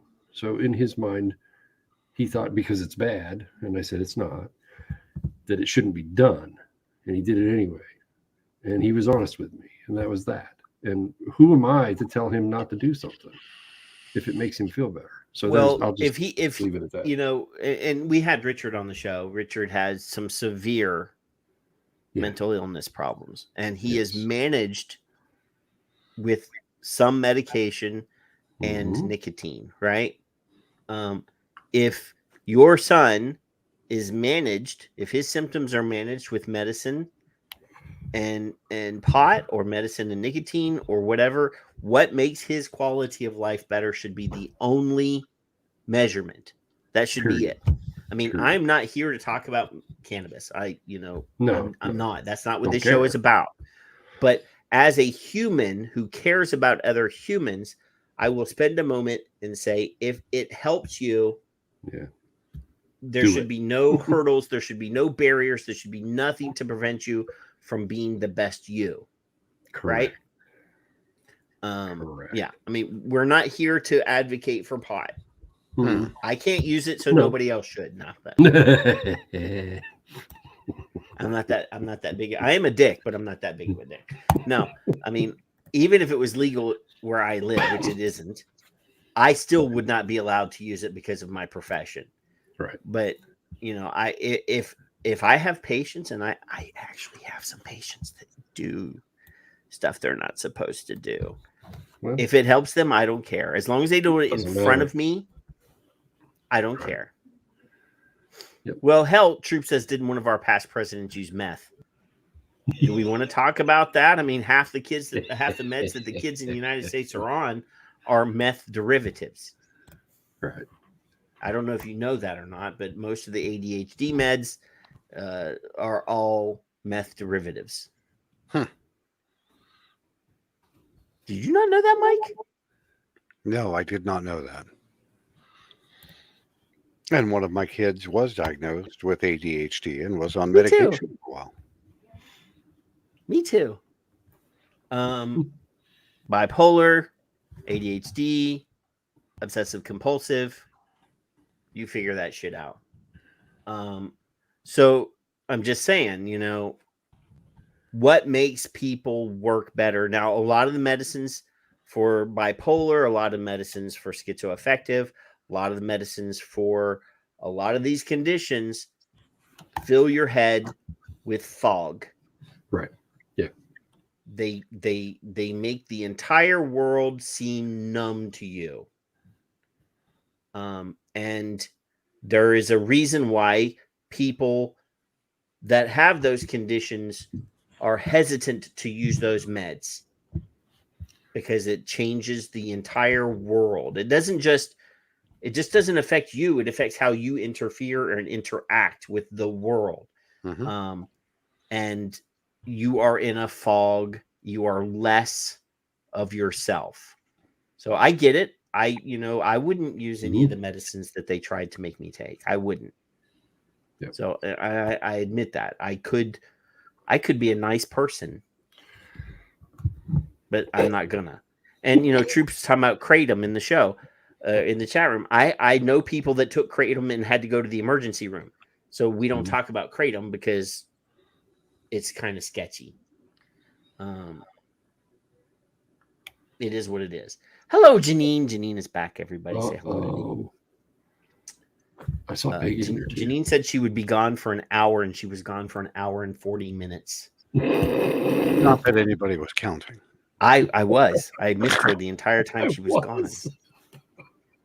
What a shithead. I missed her. Now we have to start all over from the beginning since Janine missed all the cool stuff. Jesus. Janine, this is Mike. I don't know if you know Mike. Mike, Janine, Mike, Janine. Janine, All right. how are you? I saw her join a Canadian group, and I was like, oh, there's more trouble. Mike has the best voice ever. He is. Until we start to talk about X delivery. And then it goes way up, and a lot of foul words come out of my mouth. That was one of the best shows ever, though. That was like Oh one of our my God. daytime shows last year when I was laid up from having knee surgery. And I was looking for something to do to waste some time. Oh, we wasted time. Show. Right. You don't want it, Colin. My back So, hurt from laying on the couch waiting for X delivery. That's what you get. That's probably one of the reasons why you were so messed up, sleeping There on the you couch go. waiting for Yeah, X delivery. Do you know, and I'll say it, as it started off, it was a week that I had like a stomach bug, and then another week to where I was just couldn't get around, and that was because of the blood infection. Later found out. Yeah. You know, and then a third week in the hospital, and after 3 weeks being flat on my back, atrophy set in. It was horrible. Yeah. And it's taken me months to the point where I'm now walking. I actually drove the other day for the first time. Really? November. I went to the store. It was nice. Good. Were you able to walk around the store without getting exhausted? I walked around the store holding on to the buggy. Well, that's a walker. That's what I always tell my patients. You know, I work with senior citizens, so you would fit into the category. Yes, I do. When they go to the store, they don't have to take their walker because they can use the grocery cart as their walker. Yeah. Well, then I use a walker. In extreme cases, I will suggest using the scooter, but that's only in very extreme cases because the scooter just makes you even worse. Janice uses the cart as a walker. Yeah, that's exactly what she does. But she's not a senior citizen, Kevin. I am of two minds of the mobility cart.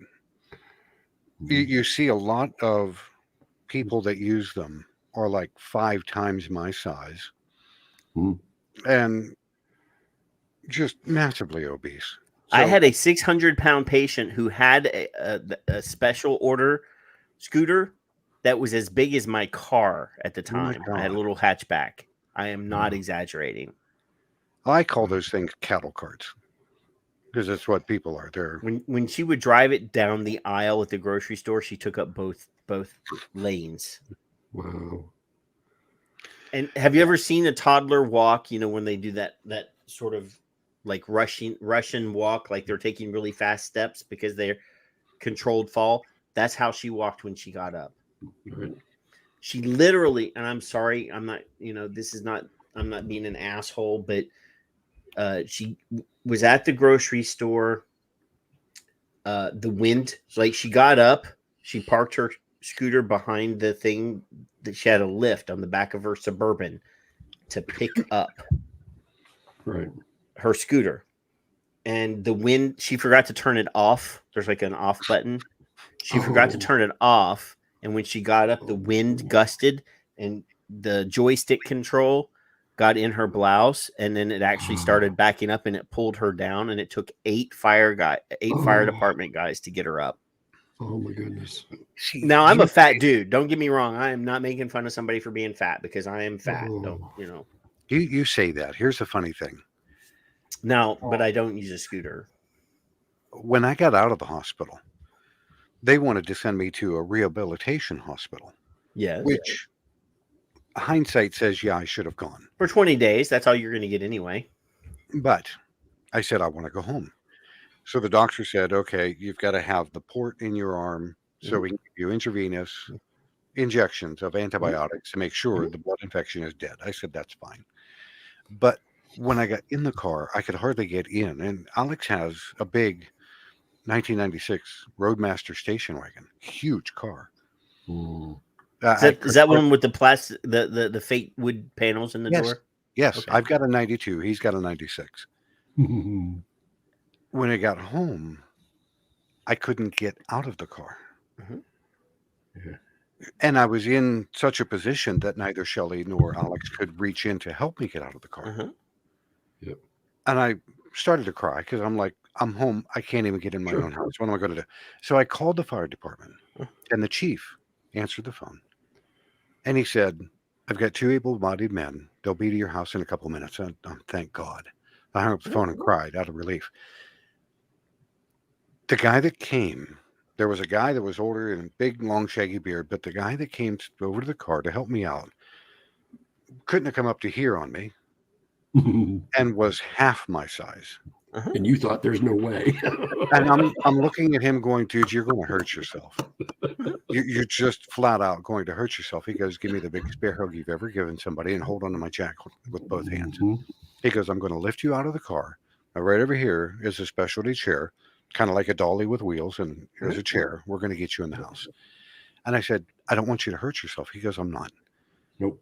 And just like that, 1, 2, 3, whack out on the chair. And I was moving in the house.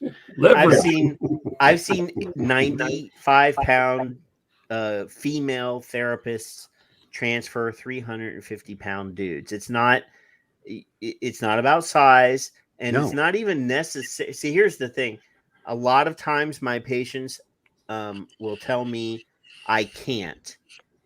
Now, I'm 6 foot tall and weigh 250, 260 pounds, depending on if I've had a bowel movement or not. I literally, like, I have patients that are 400 pounds that tell me all the time, you're not going to be able to do it. And I'm like, I can do it. I've never not been able to do it. But here's the thing is if they have confidence in the therapist or the person that's assisting them, that's all you need. Because 99% of the time when they say, I can't, the moment they have confidence in you, they're actually going to try harder than what they were able to do by themselves. Now, here's the thing, and I agree with you. I spoke with the chief probably a month after I got home, and I told him, thank you, just amazing. I got in my house, and the next day I was able to get in and out of the car myself with help from Alex. He reached in, helped, because I had to go get my injections. But when I spoke to the chief, he goes, I'm going to tell you something. He goes, we have 32 people in a crew here at our department. Every one of them is trained on how to lift correctly. Yeah. Every one of them. I said, are you kidding? He goes, no. He goes, no matter who's on a call, where they're going, if you get into somebody's home and there's a 350-pound person that can't get off the floor, you can't hurt them and you can't hurt yourself. You better know what you're doing. You got to do it. Yeah. No, I mean, I've picked up people that most people wouldn't be able would be afraid. See, here's the thing. I'm hyper confident in my skills because I've been doing this for a long time. Mm-hmm. I know what I'm doing. I project confidence when I'm doing what I'm doing. I don't, when I use a loud, clear voice when I'm working with my patients. Most of them can't hardly hear, so that's helpful. But the moment that you show weakness or fear or hesitation, your patient picks up on that. I picked up my mother-in-law once, and she said, can I trust you? I said, just what he said to you, only if you hold on correctly. See, you've got to do your part. And that's right. My job is to make the patient do what I know that they can do, even if they don't know that they can do it. And that's what one of my physical therapists had done. He goes, I need you just to do this. And I thought about it for a minute. I said, all right, Chris, I trust you. And it smooth as silk. One of the other guys tried to do something very similar. Oh my God. I was in pain. I heard. And see, here's the thing about pain. If I'm in control of my pain, I will tolerate more pain than if somebody is subjecting me to pain. Mm-hmm. So I want the patient to feel like that they're empowered to do what they can do. I am here to help them pick up the slack. Look at us talking about harm reduction without talking about harm reduction. Well, I'll tell you what, different kind of harm, but everything is harm reduction. Now, Mike, you may have missed last week. We did a story about the University of London releasing a study that debunks the vaping gateway myth that we have debunked over the years ourselves by experience. So this is a new story in the this is from the 16th from the Tobacco Reporter. It says, headline, scientists debunk vaping gateway theory. A study published by the Scientific Journal of Addiction has found that prevalence of e-cigarette use in London amongst young adults between 2007 2018 did not appear to be associated with substantial increase or decrease in the prevalence of smoking uptake.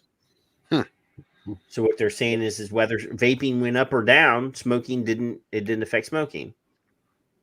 No, Raj, everybody except for 2 or 3 people are in YouTube. You may need to refresh the chat.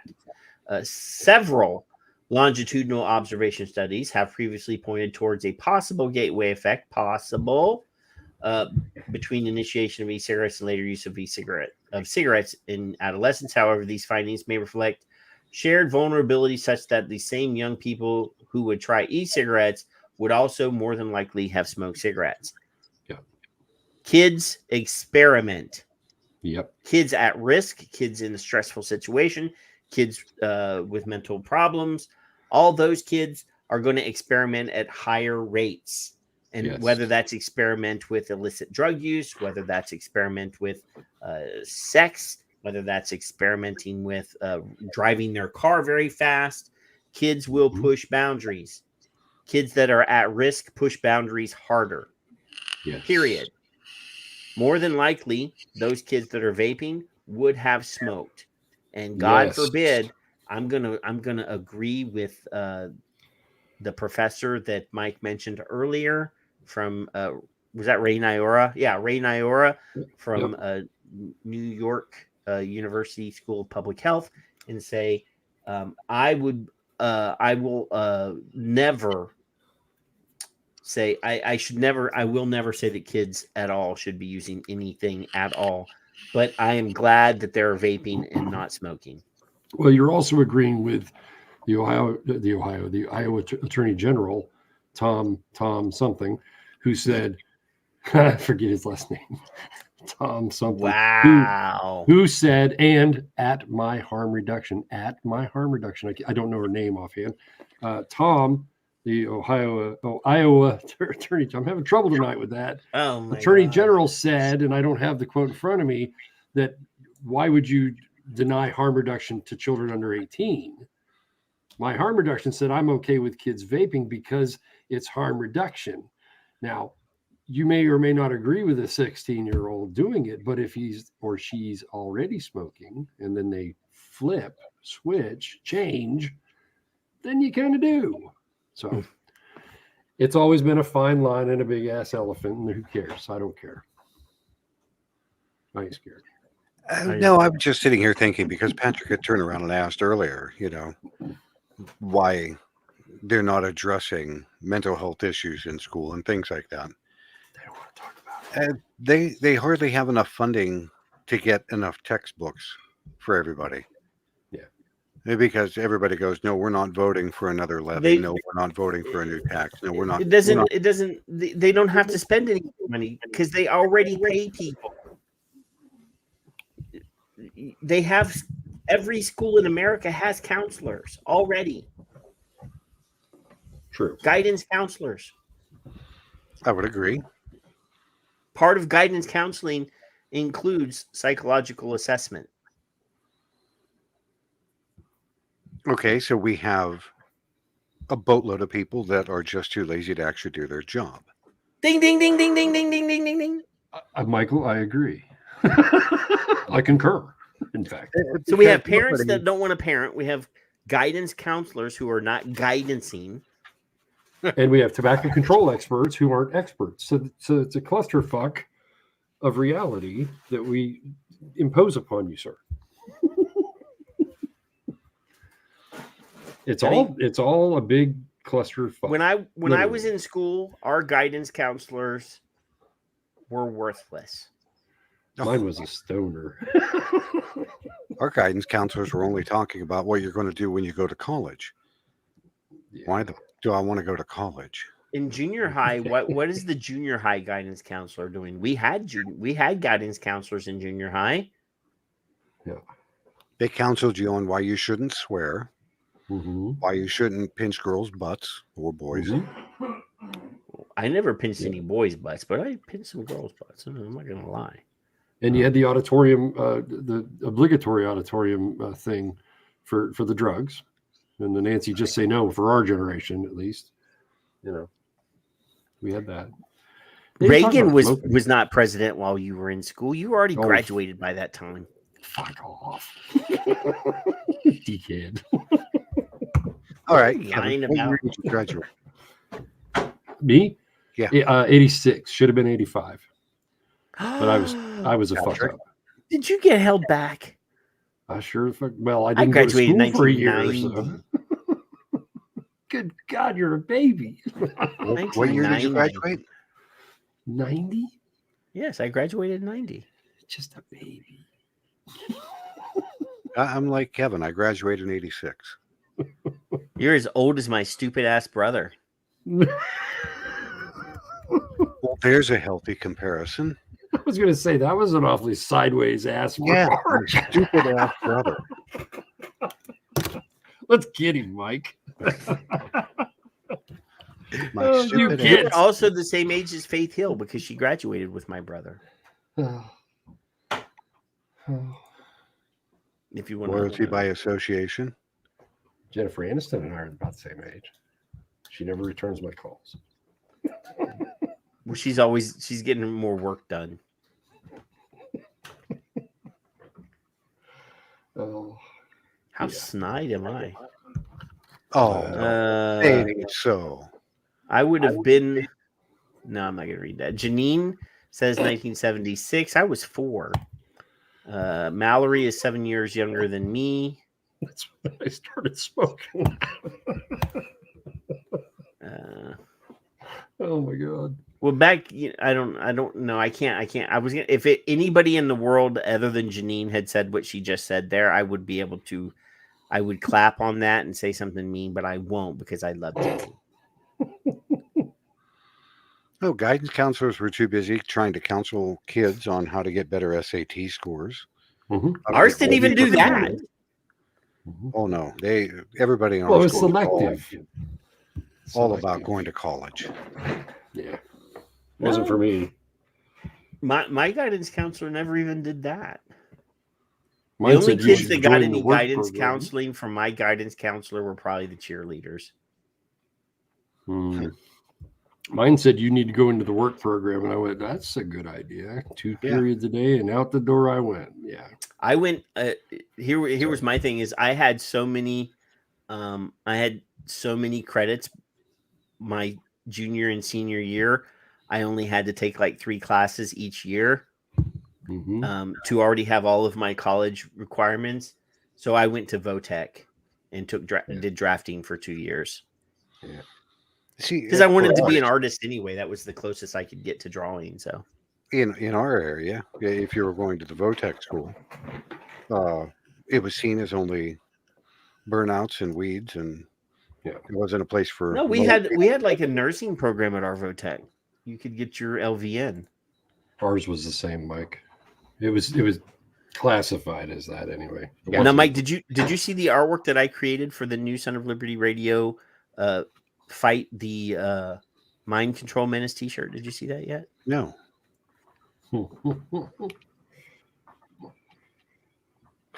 Yeah, exactly. Yes.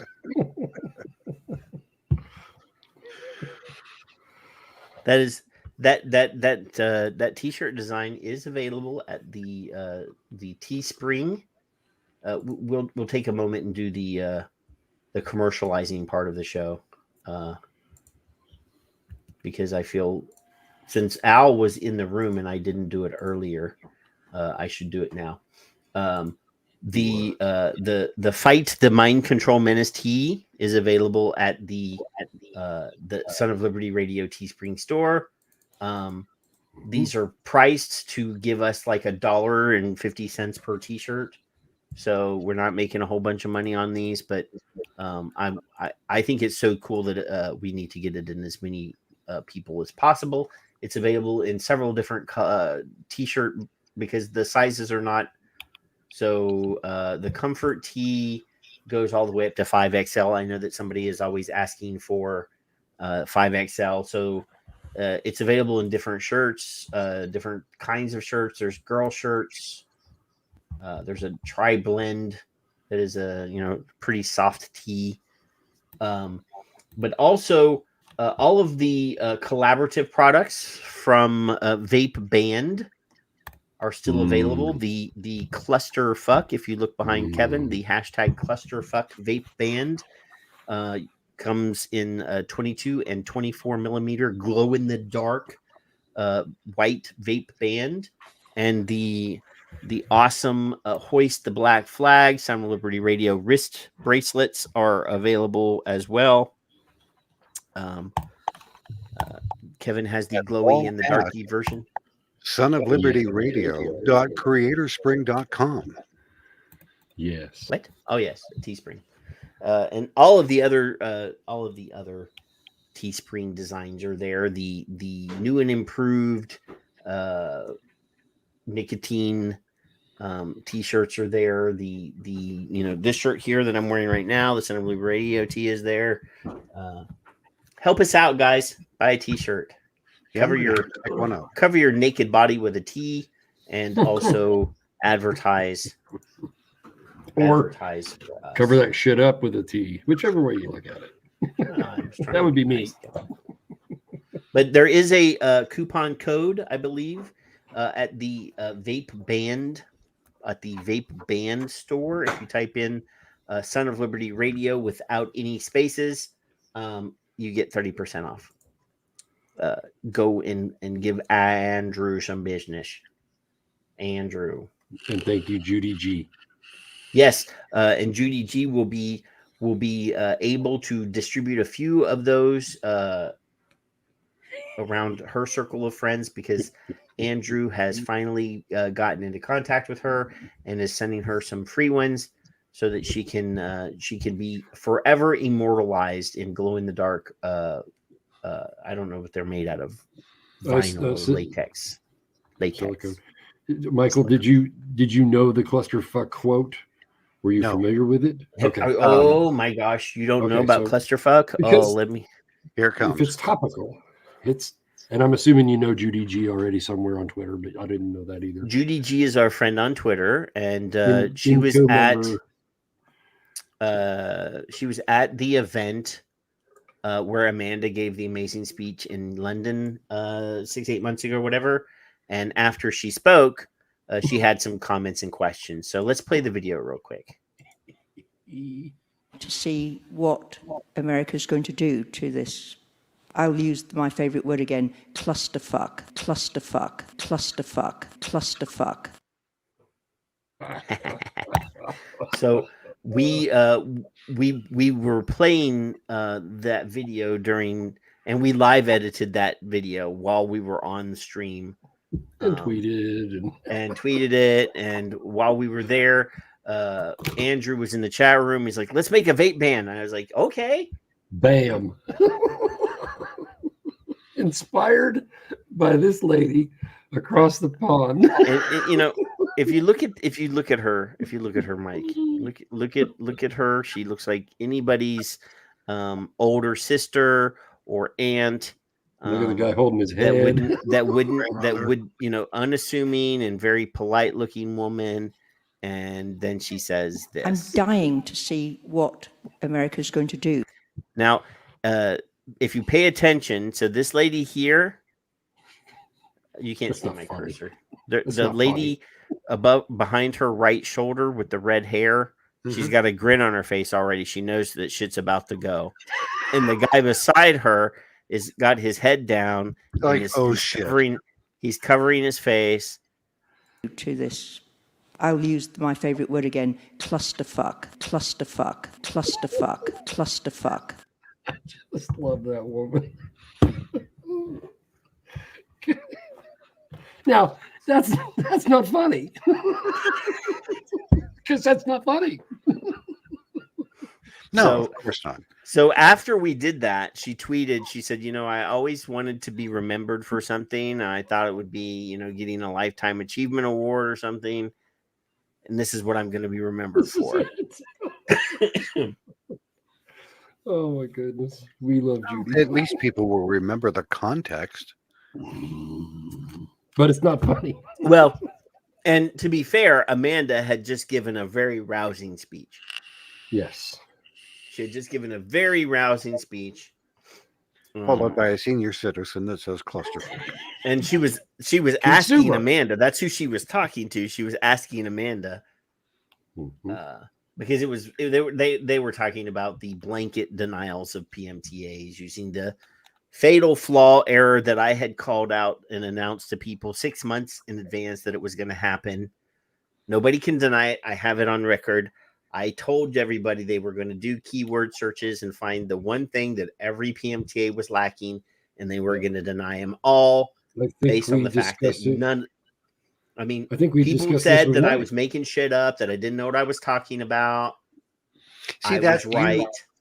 You bring that up, and I turn around and think manufacturers that have now substituted synthetic nicotine for nicotine in their products, and in the crap that they gave the FDA, they said if you had a product that was previously denied and you switch just the nicotine, don't bother applying again. You're shot. Yeah. Because the only thing different between your PMTA that you already submitted using free-base nicotine and the PMTA that you would be submitting with the synthetic nicotine, the only difference would be that one ingredient substituted for a different ingredient. So if they already denied your PMTA on grounds that you didn't prove this or that or whatever, you're not going to be proving this, that, or whatever with the new nicotine. I mean, I understand. I mean, but my whole thing is, and I know lots of people. I mean, Five Ponds, who makes it who has made it possible for us to be here this year. They started making synthetic nicotine 2 years ago, even before all this mess. And Jay will admit, he and I have had the conversation even then. And he's like, I get it. I understand. He says, this is not a permanent fix. This is not, but this is what we, I spoke to our regulatory guys that we spend buku bucks on, who said that there was no way that we were going to get a PMTA through even with the amount of money that we spent. So we might as well just try this. Yeah. So, it is what it is. Kind of a bitch to try to save your own life. And FDA admitted it in 2014. I have audio clip of Mitch Zeller saying, we fully intend to regulate synthetic nicotine in 2014. Yep. Whether there were a lot of people that said, oh, well, it's not going to happen because it doesn't follow under the Tobacco Control Act and blah, blah, blah. Now it does. Now, for the people that switched and are using synthetic nicotine, their product life cycle is going to be coming to an end. Even if they submit a PMTA in 90 days. Well, you only got 120 days for approval. In your thought, in your thinking, are you expecting to see a lot of enforcement now coming about and happening? No. I don't know. Now, they've chosen to date to not enforce any of the MDOs that they've already issued. Selective enforcement, right? That's the verbiage that they've been using. I don't know if now that Congress has passed this new thing, are they just going to go into vape shops and close everybody down? Because now, obviously, pretty much everything on the shelves was already illegal. We said that. I don't see mass raids happening if that's what you mean. They don't have the money. Now they could say to all the police, all the cops in every jurisdiction, you got 3 vape shops in your town. We're going to give your police a small stipend. I disagree. Go and close them all down. I don't know. No, they're going to call the health departments. Well, that too. And then they're going to call the police. Right. And they'll call the sheriff's department like they did in Tennessee to shut things down. Mallory, I don't know if I can agree Mallory said in the chat, she goes, what enforcement? They're going to be busy at the ports trying to keep stuff coming in, or coming, which it never happened yet. I agree that they're going to continue to have. There's not a lot of stuff for them to get at the ports. But it's going to be. I mean, the products that have been approved, they're made in China. They're going to come through. Yeah. And it'll be selective for a little while. You know, there's only 1,000. The FDA's CTP, the Center for Tobacco Products, only has 1,000 employees. Right. Period. Well, it could be less than that because of COVID. But they don't do, FDA does not do compliance checks. FDA subcontracts in every state in America to different agencies to do compliance and enforcement. Mm-hmm. They don't do that. They don't even do inspections. The guys that come in and do FDA inspections might have an FDA name tag that they've been sent in the mail, but they're probably from the Department of Health. They're from ATF or the state tobacco enforcement, whatever that is. Every state's got a different name for it. FDA has a list on their website of who they subcontract in every state. And none of them are actual FDA employees. They're subcontractors. So the deal is, if they subcontract out to, say, Texas Department of Health, any fines that are levied in those compliance checks goes right back to them. They get to keep that money. So those state departments might be motivated to do something if they have budgetary issues, because they can easily write bunches of little fines that add up to, at the end of the day, big money. And that's when it will start becoming a mass problem. Right. And there's also a reason why there are FDA compliance checks, which get reported and publicized on FDA's website. And then in every state in America, if it's not an FDA requested compliance check and it is a Texas Department of Health compliance check, those do not get reported to FDA. So I know for a fact that vape shops are selling to kids and getting caught, and they're not being shown on the FDA sting list because they were done by local enforcement and not FDA. Which so if you know where to look for on your state's Department of Health, you can actually see those are listed there. I've been saying this for years. Everybody keeps ignoring it because it makes vape shops look good, because the FDA's list is small of the number of vape shops that get stung during those compliance checks, when I know for a fact local shops are getting hit and fined by local enforcement. Yeah. I'm gonna say nobody's perfect, and anybody that believes that all of the bad actors are convenience stores and Walmart are wrong. Correct. Because my local vape shop got hit 3 times in the last year. There you go. So I know, and that's not showing up on the FDA list, because the guy's hiring a bunch of chuckleheads that are like college dropouts that don't give a damn. That was part of the Twitter line with Jerry and Mike and I was the enforcement / numbers / and he said every vape shop, and it was a silly thing, but yeah, that was fun. I've been saying for at least the last 4 years, every vape shop in America should be swiping an ID for every sale, period. No I don't care if it costs you 85 cents or not. A lot of the argument is, well, it costs us so many cents for every time we swipe an ID. I don't care, because if you'd have had those records, you would have active defense. And it was talked about. It was talked about in 2015 about that kind of thing. And there is technology, just like alcohol. All you gotta do is look at the alcohol industry and go, well, that's what they're doing. Okay. That's it. I don't like it. Doesn't mean I like it.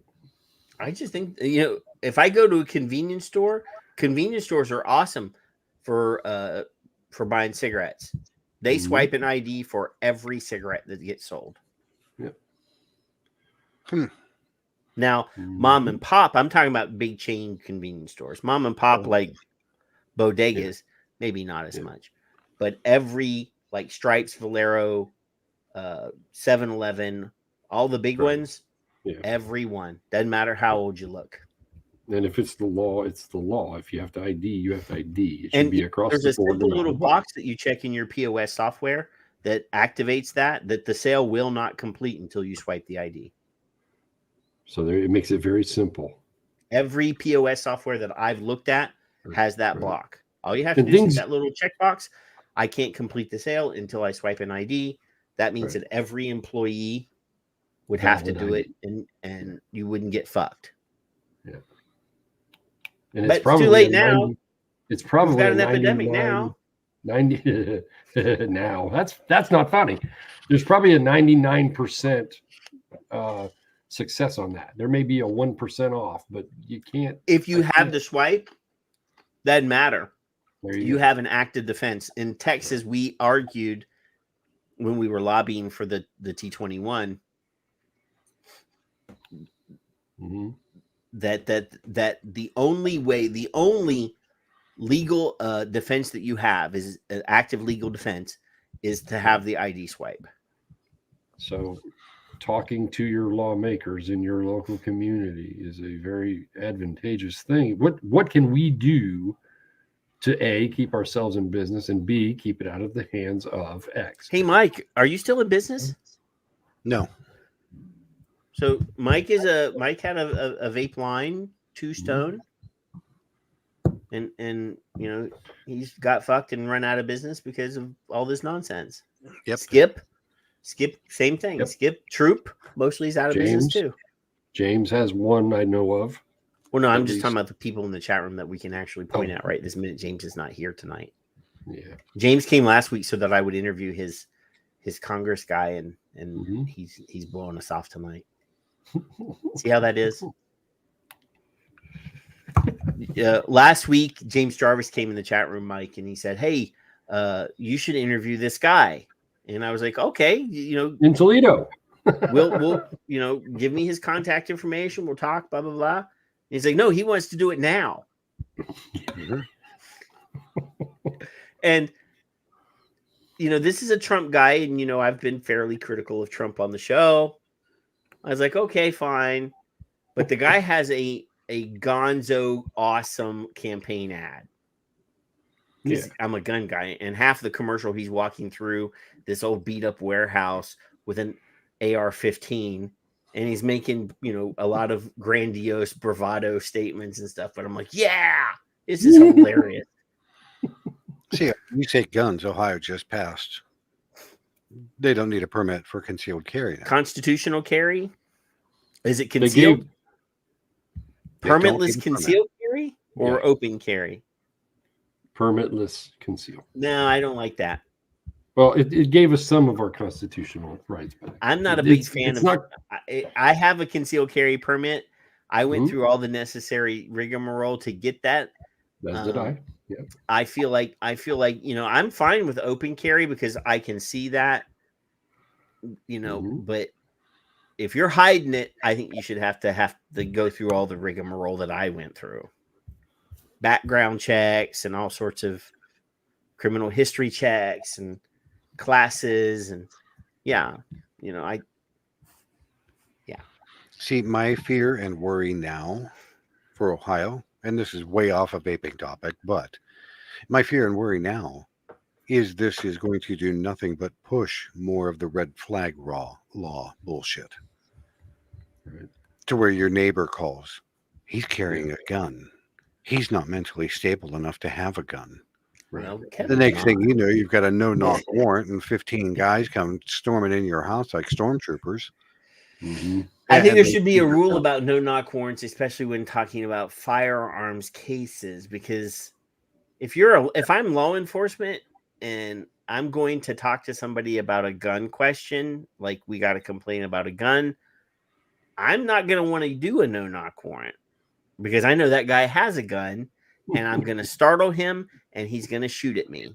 and I'm either going to get shot or I'm going to shoot back and kill him. That's my fear. Yeah, I think that's a stupid mistake. I think that's a pretty. Now I live in Texas. Everybody's got guns. There is no such thing as a red flag call. That doesn't happen. I'm trying not to use profane language. Why? It's difficult.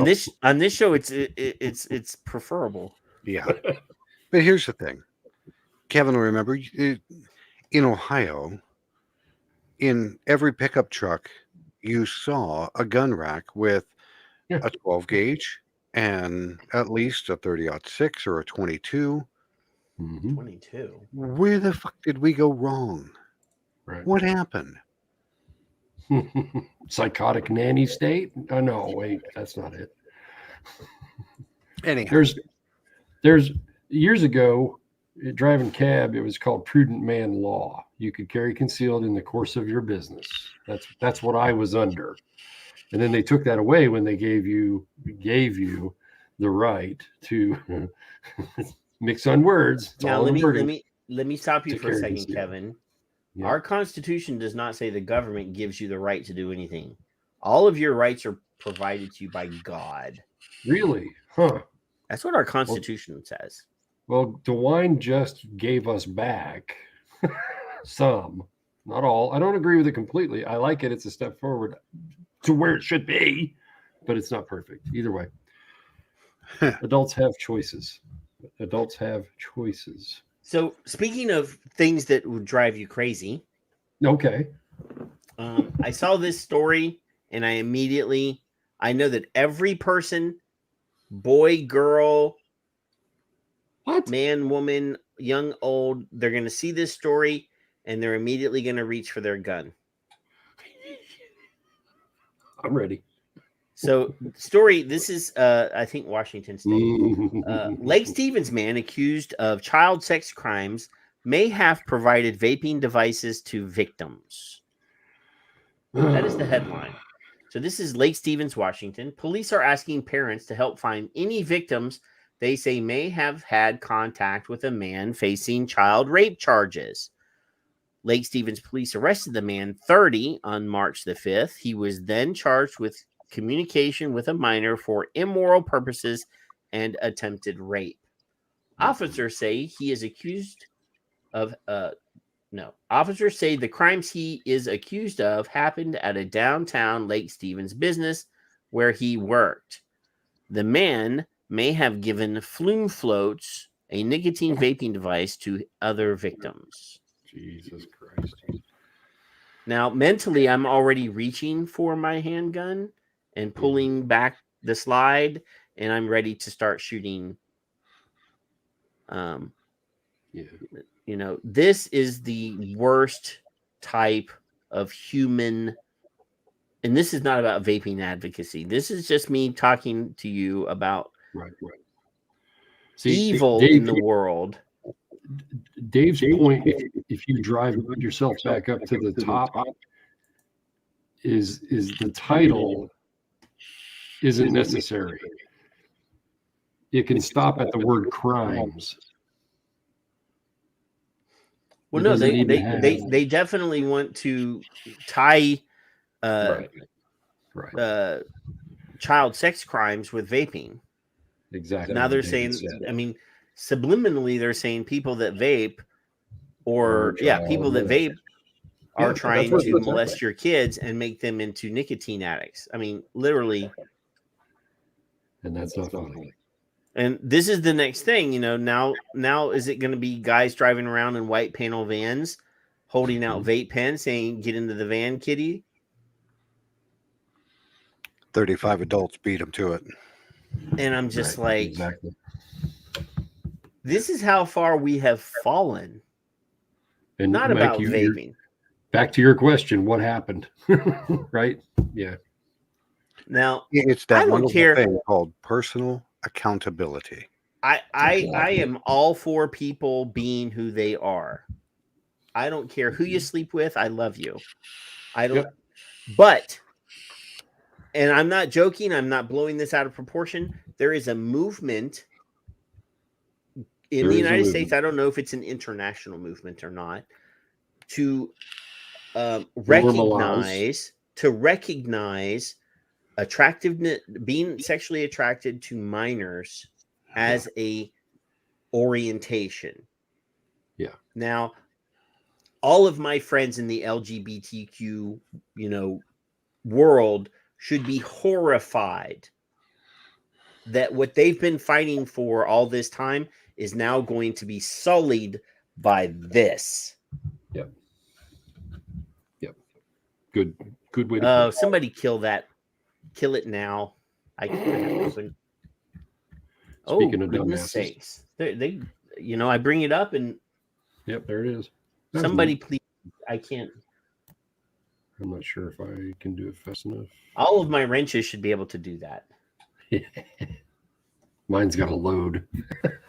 I know. Dumbasses. My chat in my YouTube is behind. I think somebody already got them. I hope so. Thank you, gentlemen and ladies. Because it's still showing up on my screen. Yeah, it's in the chat, but see, you start talking about that kind of thing and see what happens. It just pops in. There, boom. Yep. Yeah, there have been other. Sorry, Mike. What? Your phones are listening to you. There have been other things in the recent news. I talked about one that I did not link, and I wasn't going to link it, and I'm not going to ever fucking link it because it was nasty. A cop and the teacher wife or whatever the fuck they were, and other teachers have lured children as well. So it's the lured children part. It ain't about the vape. It's context, people. Pisses me off. They're blocked. I see it. Gone. Well, I blocked it. Oh, did okay. You the It man. took forever. You the man. What else you got, Zippy? Who, me? Is that it? No, there's one more. Who, me? We didn't even talk about SRNT yet. Oh, I got a whole Twitter line ready for you. I know. Let me. I'm gonna. There's one that I didn't actually put in the show notes. Okay. Give me 1 second. Well, it's in our show notes, but it's not in the. I have to open up our secret chat window. Mm. Well, half the people I can't do that because half the people in the chat are not subscribers. I can't even get them to put the thumbs up. Oh, everybody, thumbs up! Yep, everybody smash on that like button. Smash. So back onto the E-Valley vaping, illicit drugs, vaping things. So Orange County, this is New York, not Orange County, California. This is where Orange County Choppers is, not Orange County. So law enforcement, so Orange County students vaping dangerous substances, says DA. Law enforcement said there was an alarming number of THC-related medical emergencies. I'm okay Meredith, with this one. Meredith, are you listening? This Meredith? title seems to be appropriate. Yes. So Orange County, New York, law enforcement is warning Orange County residents that there has been an alarming increase in high school students needing medical attention because they've taken a variety of dangerous substances through vaping. Orange County District Attorney David M. Hoovler and Crawford Police Chief Dominic Blasco, speaking on behalf of the Police Chiefs Association of Orange County, said students are using such substances as synthetic marijuana, commonly called K2 or spice, substances purported to contain THC or CBD oils, as well as other synthetic substances which are being ingested while vaping using e-cigarettes. I don't like it.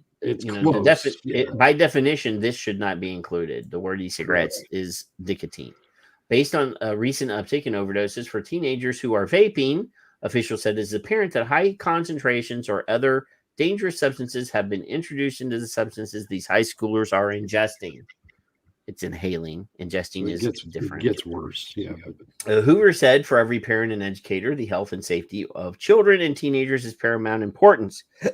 It is imperative that young people be warned about dangerous substances by adults that they trust. Caleb. And that responsible adults be vigilant in ensuring that those in their care are safe. That means no strip searches. Blasco the said guy that that's standing out back with the trench coat going, hey, let me show you these products that I've got. Blasco said that medical emergencies because of the ingestion of high concentrations of THC and other substances through vaping or ingesting edibles is becoming an unfortunate trend in the county's schools and communities. These alarming number of THC-related medical emergencies should be a wake-up call for parents to further educate themselves and have blunt discussion. No. Speak with your children, not at your children. With young people about these dangerous and unregulated substances, he said. Hey, that's something that's very similar. Ian, I hear an echo. There you go. It's something that is very similar that's happened at my local school, where my alma mater, to where kids are getting up and espousing the harmful effects of vaping and why kids should not vape. And they put on a half an hour presentation at the middle school. These high school kids did. And all the parents are rallying behind it and going, oh, that's great. Yay. We've got high schoolers that are doing something about it. And they're still touting popcorn lung, and they're still using garbage science. And it's the same thing that you're hearing from ants groups and PAVE and God knows what. And it's enough to make you sick. All right. There was a problem that the FDA still hasn't really done anything about. Simply for the fact that when we turn around and they said evaluate, they did not stay right up front. Look, this is from an illegal substance with THC. It's not vapor product. And they're still going after that very same thing, even now. Did you not see the video that we played at the beginning of the show? Did I? Yeah. Like the one that said the guy had to bend over and spread his ass cheeks? No. There's a video after that one. That was right while I was still working. With Dr. Michael Siegel and Meredith Berkman. Oh, yeah. They were arguing exactly on the thing he was She bringing wouldn't up. shut up. Yeah, that one. That was the exact argument that was occurring on screen, was that she was claiming that people were still being harmed by EVALI through nicotine. And Dr. Michael Siegel's like, no. And he's like, you're talking outside of your area right now. That's right. Stay in your lane, bitch. He didn't say bitch. That would be rude, sir. We did. That's Dr. Michael Siegel. He's respectable. So what do you know about the SRNT organization, Patrick? Right off the top of your head. Society for the Research of Nicotine and Tobacco. Yeah. We've discussed them quite thoroughly on this show, sir. Quite a few times. Yes, because they banished anybody that doesn't agree with them from their conferences. Exactly. I wonder why. Because they're afraid of the truth, sir. They're afraid of the truth. Well, it's awfully strange. And the Victor share screen will happen whenever you're ready. Well, I'm waiting for it to actually populate. Here it goes. There it is. There. So SRNT. Can you pre-rub that a little bit? Can you? I thought I did. It's very. I'd go to 175. You think? Yes. Well, there you go. It'll fit. I know it will. This is not my first rodeo. That's funny. I said that today. Their mission is to stimulate the generation and dissemination of new knowledge concerning nicotine all its manifestations. I don't know about dissemination with stimulation, but I do seminate sometimes with stimulation. Tweets are not endorsements. That's not funny. Look at Mike. Look at Mike. What the hell show did this turn into? Oh, it's good. Have you not been here before? And spread your ass cheeks and has become what? I'm sorry, Mike. Since you've been out of the loop, this is an upgrade. So we've dropped all filters, sir. We have no. Yeah, you dropped right into depraved land. And what the hell?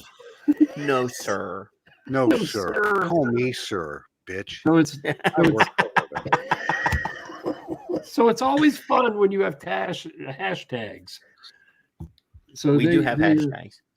They're saying join us tomorrow for coffee, because coffee is an addictive chemical, and I had to make sure that they understood that. I wasn't sure if they knew And I'm not going to go through every single tweet, although they are pretty good for my things. But they talked about Nick's sick. There's Phil and Racing Mom giving that very thing we were talking about. Which one? About mental health. The mental health right there. Yes. Phil gave that one, and I just pointed it out over tweeting. I do have one more thing to cover after this. Okay, you think FDA is moving at the speed of smell? I expect these professionals would work harder at it, because it says little is done for literal education. So I want these people, under to know. This is my little new one. You can't really see it all because it's too large, but research has been withheld, blah, blah, blah. I wanted to make sure they understood that this, from their organization, 15 past presidents have this paper for them to know. Did it get discussed? I don't know. It should be a hot topic, but I don't think it was. Grimm, he's talking about actual science. Nicotine, I'm talking about therapeutic nicotine and S News. And these people should know the therapeutic nicotine and S News hashtags. Separate the smoke, less harmful alternatives. Because what were they doing? They're talking about in their session here on the 17th, lines out the door. Now, lines are out the door in that crowd. Look at that. That's a lot of people. That's probably 30, 40, 50 people. And they're talking about bi-directional relationship between mental health and nicotine use. It doesn't say tobacco. So I was actually pretty impressed with that. But I wanted to make sure with my tags that they knew what they were pretending to know. They're talking about refreshments. I wanted to make sure they understood the dangers of DMHO, or DHMO rather. So a little bit of smartassness going. This guy's tweet is what I really want to stop for a second. I want you guys to listen to these words. Close your eyes and listen to these words and pretend in your profession what you do if you would have to say this and how you would feel. He's thanking Professor Kevin Fenton for his presentation. And he says, as a PhD student in the States, he often feels isolated because of his strong belief that e-cigarettes represent a public health opportunity. Why would a professional feel intimidated or manipulated for his belief? And surely I'm assuming it with a man with a PhD in most circles in any other world of health would have research and data and literal, proof that things can be better if this is taken literally. So he thanks him for his commitment. I invited him on the show. He's the guy I tagged. So Jaron or Fenton? Jaron. I wanted. Jaron's been pretty sharp on certain things on Twitter, and some things he's not. Yes. Yes. I would welcome a conversation with him. I mean, he is they're back. Yeah. So I asked him. Him. Huh?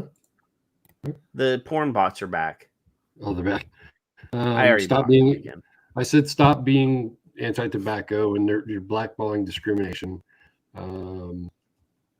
What I'm seeing from them, strange what I'm not seeing. Flavored beverages, they had coffee, they had some green beer or something too. That's an ad. Higher doses of nicotine, therapeutic nicotine. Have you seen this? Are you reading these or are you just like skimming? I'm skimming because I don't want to waste a shit time on it, but it's important to look at these hashtags at times to be able to go, hey, wait a minute, or you might learn something, which I did learn a few things. This one I like because they have a graphic up. Consumers. And what does the graphic say? Consumers, thank you very much for asking. Consumers have confused filtered cigars and cigarettes. Bullet point 1. Bullet point 2. Youth may not recognize, that's what it says, Juul as e-cigarettes. It impacts estimates. Remember I said earlier about surveys? 3. Will consumers confuse heat not burn with e-cigarettes? And 4. Will consumers confuse nicotine pouches with smokeless tobacco? These are wordings on surveys. That's the topic. So I said, Consumers may be confused. Kids don't know things and answer questions correctly on surveys controlled by professionals. Consumers may be confused and consumers may be confused. That's what they're saying. That's my opinion. This person or this organization asked the question, we are curious how many members are former nicotine users. Having a staff of former users has helped us understand the population we are working to serve more than anything.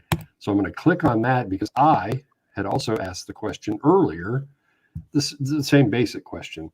And they said their staff has been fully quit from nicotine 9 years after smoking on and off from ages 14 to 28. So I thought that was a good example, but I didn't get an answer to the question. So I asked, is this thing on? So that's my SRNT 2022 hashtag basic. I didn't do them all, but I didn't see human rights. I didn't see a few other things. And that was, by the way, Mike, the Victor share screen. So I'm going to blog about this in my, half-assed professional way, like I always do. I'm really disappointed in what I didn't get to see. So, yeah, I was working all week, so there was no way that I could participate. I know that there's recordings of the stuff that people have ripped, and I'll be able to watch it later. Yep. But to be really impactful, those responses need to be done in real time, and I wasn't. And there were quite a few people besides me, obviously. Right. Jim because got in there. We've armed everybody that watches our show with good quality knowledge that they can use. Right. In these areas. I mean, SRNT has specifically blocked anybody that has taken any funding at all from the big tobacco manufacturers. Now, here's the thing. Who do you think spends the most money researching tobacco and nicotine? Mm-hmm. And the argument was at the time, and it still is, why don't you refute the science that they're producing if you can? And if tobacco taxes pay for the funding for them to do what they do, aren't they themselves? I mean, again, like I said, it's not science is science. Science doesn't care about your feelings. Science doesn't care who pays for it. If the science is good science, you should be able to support it or refute it if it's bad science based on the science. It doesn't matter who pays for it, right? Right. I have no problem with Smoke-Free World. I know a lot of people personally that at one point or another has taken money from Smoke-Free World to do good work. Yep. But in the, and I'm switching gears a minute, in the week that has occurred since the last show, there's been some things. So the health minister, they did a vaping press conference for New South Wales. Paul's not here, but we're going to play a bit anyway, because this guy got my dander up. Make sure that the volume is. No. So listen to this shithead. But there's going to be a lot more work done on this in coming months to expand the campaign. Yep.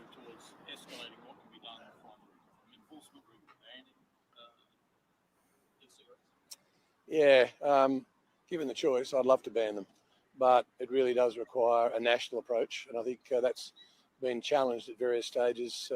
There are some people who still think that it's a great idea to be able to vape instead of use a cigarette. Wrong. So wrong. He says that that it's not a good idea to vape instead of smoke. Given the choice, I'd love to ban them, but it really does require a national approach, and I think that's been challenged at various stages. There are some people who still think that it's a great idea to be able to vape instead of use a cigarette. Wrong. So we need to actually just make sure that we get the education campaign going, but enforcement, there are. So, yeah, I mean, this is the health minister, I think, of New South Wales, who is basically saying that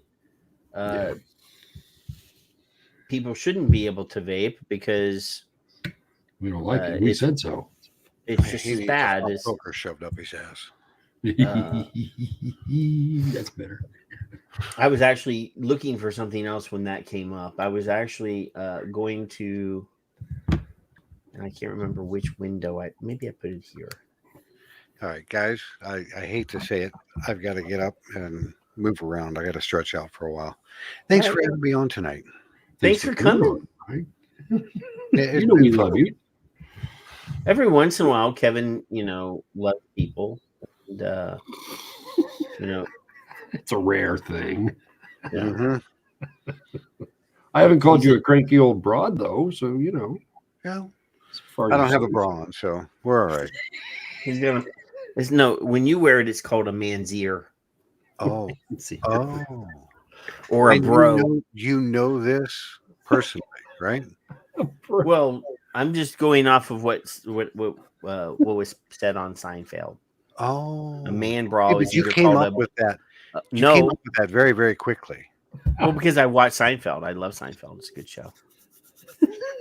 The things that he keeps in his mind amaze me. Well, the rabbit hamster is still up there too. So running around in that poor little wheel. All right, folks. Thanks. I'm going to jump. Good to see everybody.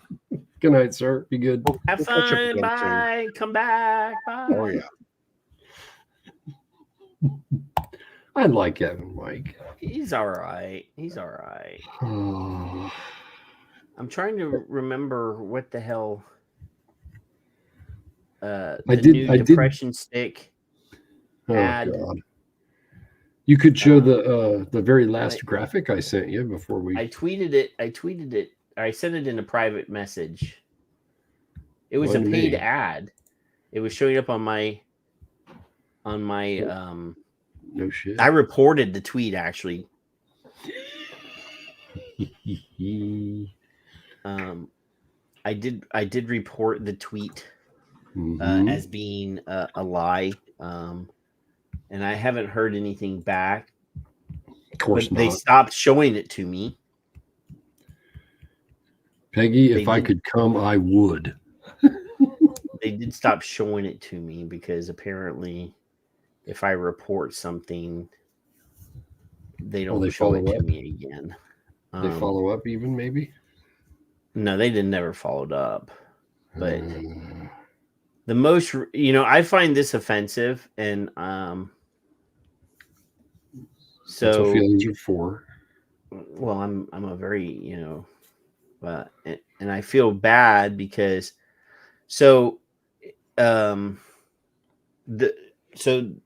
was it called Truth Orange, their new thing, and here I'm gonna add it to the screen. So this is My name is Cian Hale. Started vaping in Catholic school, actually. So we were going for a walk, and I kind of had like an asthma attack, and my lungs just locked up. What's it really like to break a nicotine addiction? When you tell your friends you're going to stop, they don't believe you. The addiction is just too strong. It takes support. I'm the oldest of 5. They teach me every day how to be a better person. Creativity. The culprit. You go in the garbage, you're done. And perseverance. Everything's going good. Something can happen that just. So, wow, this is everybody that they show, a good number of the people they're showing in here are in their 20s, right? So, this first young lady. My name is Cian Hale. Started vaping in Catholic school. 21. So, these are all 23. Yep. 19. Well, it's not legal for him to have it. So, Jalen should not have it. Yep. Hidea. 21. And look, she just threw hers away. 26. That's a grown-ass man at 26. I don't care what you say. His brain's fully developed, allegedly. So, who are they talking to with this ad? Obviously they're not talking to kids because all but one of these people are adults. And truth, for anybody that's confused, owns Truth Orange. That's the yes, same Truth and Truth Orange are the same get up. They're the same same organ. I was going to say company. We'll say company. To me. but I can't find the most recent one that they've been showing me the depression stick. It's an acceleration of their previous nonsense. And I had put it in one of the private message groups, and some of our private message groups that we're in are extremely active. Like, yeah.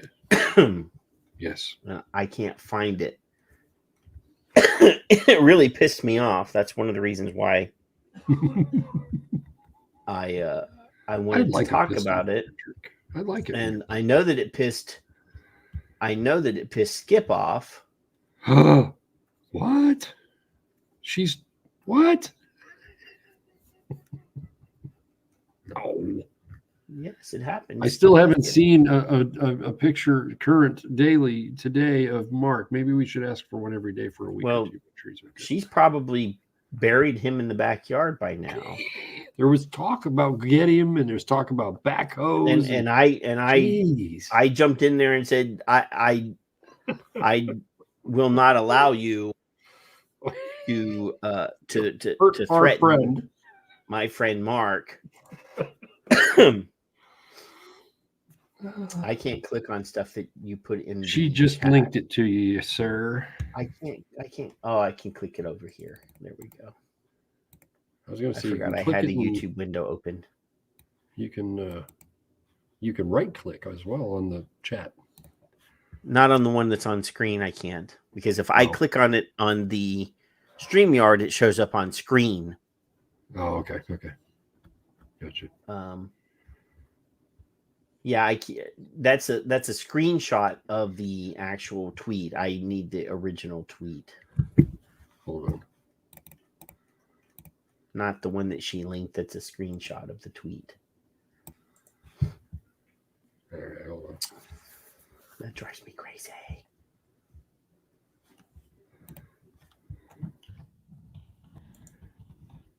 I think she's killed Mark.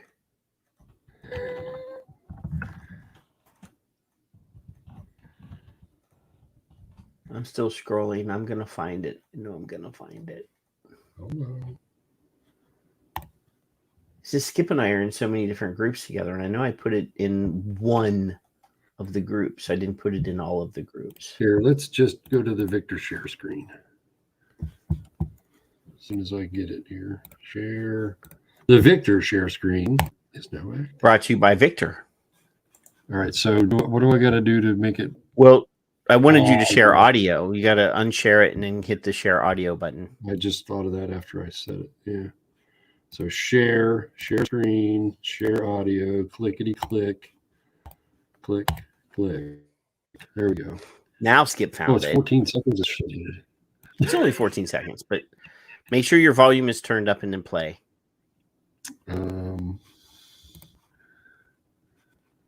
Breathe in and I can hear wonder, is this helping?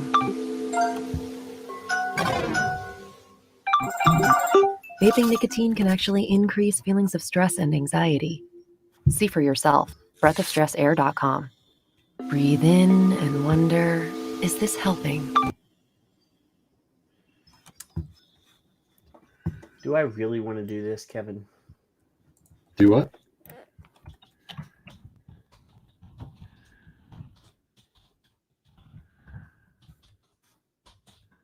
I want to brag about a comment I made. Well, you got the screenshot, I think.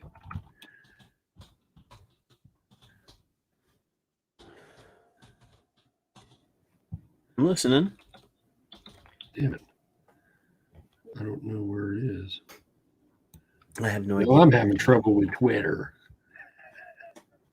You're having trouble on Twitter. So this is the website, Kevin. breathofstressair.com. Ain't that pretty?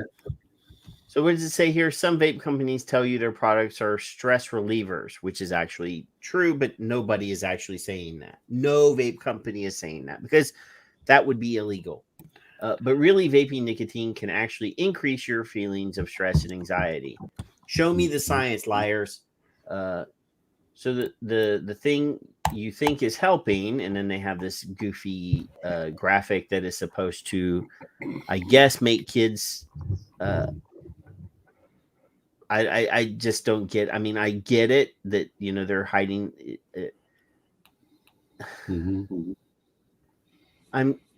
This is embarrassing. Like, this is truly anti-science. Yeah, it is. Who is this branding? This is designed specifically. This website, the reason it's narrow like this with black bars on the side is for phones. It's for the phones, yeah. So, tap for the truth. Let's see what it says. Nicotine can increase feelings of stress and anxiety. Let's go to the source. Oh, look, the source is themselves. Well, of course. Well, the sources themselves, and the source one, parrot nicotine psychobiology, how chronic dose perspective studies can illuminate some of the theoretical issues from blah, blah, blah. So if I were to copy this, which is the name of the study, let's just go over here to a blank browser window. We're going to go to Google. We're going to type that in, and we're going to, since we have the title of the study, we can actually pull up the study. 06. Oh, good. So this is from 2006. This is their first source. So it says, to illustrate how prospective cigarette smoking research can illuminate some of the theoretical dilemmas about nicotine psychobiology from acute dose research. Cigarettes, okay. Okay. But again, so we briefly deprive smokers. When briefly deprived smokers are administered nicotine, they display a range of psychobiological gains with improved cognitive performance, feelings of contentment, and reduced feelings of stress and depression. So what they're saying is, if you take a smoker who's used to nicotine and you take it away from them and then you give it back to them, that's what this is. That's exactly what that says. That they get feelings of contentment, reduced feelings of stress and depression. However, abstinence leads to decrements in all these functions. So what they're saying is if you take nicotine away, all those feelings come back. The balance between the deficits of nicotine deprivation and gains of reinstatement have been debated for decades. Yet it still remains controversial whether nicotine psychobiologically beneficial, neutral, or detrimental. Some illumination may provide. So these are mays and mites. Yep. So their original statement is that when they give nicotine to people who use nicotine, but then they've taken it away and they give it back, they immediately are less depressed. Their brain is focused, so forth and so on. We agree with that 100%. Nicotine does that. So let's go down. So none of this, the frequent experience of negative psychological states in between cigarettes, helps to explain why nicotine dependency is associated with a range of psychological. So, cart before the horse. Right. That's what this conclusion does not say what this says it does. Correct. It's reworded. So we've taken their very first source, because they say nicotine can increase feelings of stress and anxiety. Their first source says, no, it doesn't. Their first source says, if you give nicotine to people that are nicotine deprived, they feel better. Yeah. That's not what they're fucking, yeah. Literally. They don't think that somebody's actually going to go through and do that. That somebody's actually going to cut and paste like I just did in front of everyone here. Yeah. Took me right to the source. I read the source. The source does not say what it says. They say it says. Yeah, that's exactly what I meant to say. That's good enough for me. Yes. So what do you got here? On the Victor Share screen again, they talked about this briefly. Their brief breath of stress air bullshit debunks the marketing of e-cigarettes, blah blah blah, which we just covered. So nobody has marketed their fucking e-cigarettes as a stress reliever. Nobody. I asked for that too on a different tweet, but we won't go there because it doesn't matter. So I say New research shows truth lies about nicotine at least 50% of the time. It's up to you to decipher the data below. Also, I can debunk you with you. So this isn't even the point that I was slick and smart and snarky about it. Thank you very much, Skip. The most important part of this whole tweet is that Dr. Charles Gardner said, great quote, I can debunk you with you. Now, I'm very proud of that. I could or might possibly print this out and put it on and start my own I Love Me wall because of that. Because Dr. Gardner said. Did he say I can debunk you with you? I said it here. Oh, I'm going to make a t-shirt with that on it. Now that I know who to credit it. Now note that I was not being a prick and calling them pricks. Thank you, Skip. I was just saying I can debunk you with you. You have information on your damned website clearly stating that nicotine is used for a number of reasons. We all should have seen this by now. It's actually been quite a few times that I've seen it otherwise, and I'll stop sharing. I can debunk Night, Janine. You. Good night, Janine. Be good. So let's if I can just debunk you with you. Let's just keep the money train rolling. While we're here, Kevin, I went to the second source. Nicotine, Adolescence, and Stress, a review of how stress can modulate the negative consequences of adolescent nicotine use. Nicotine can increase feelings of stress and anxiety. These sources are the sources for this fact, this statement that they're claiming is a fact. So this is the study that this is from 2016.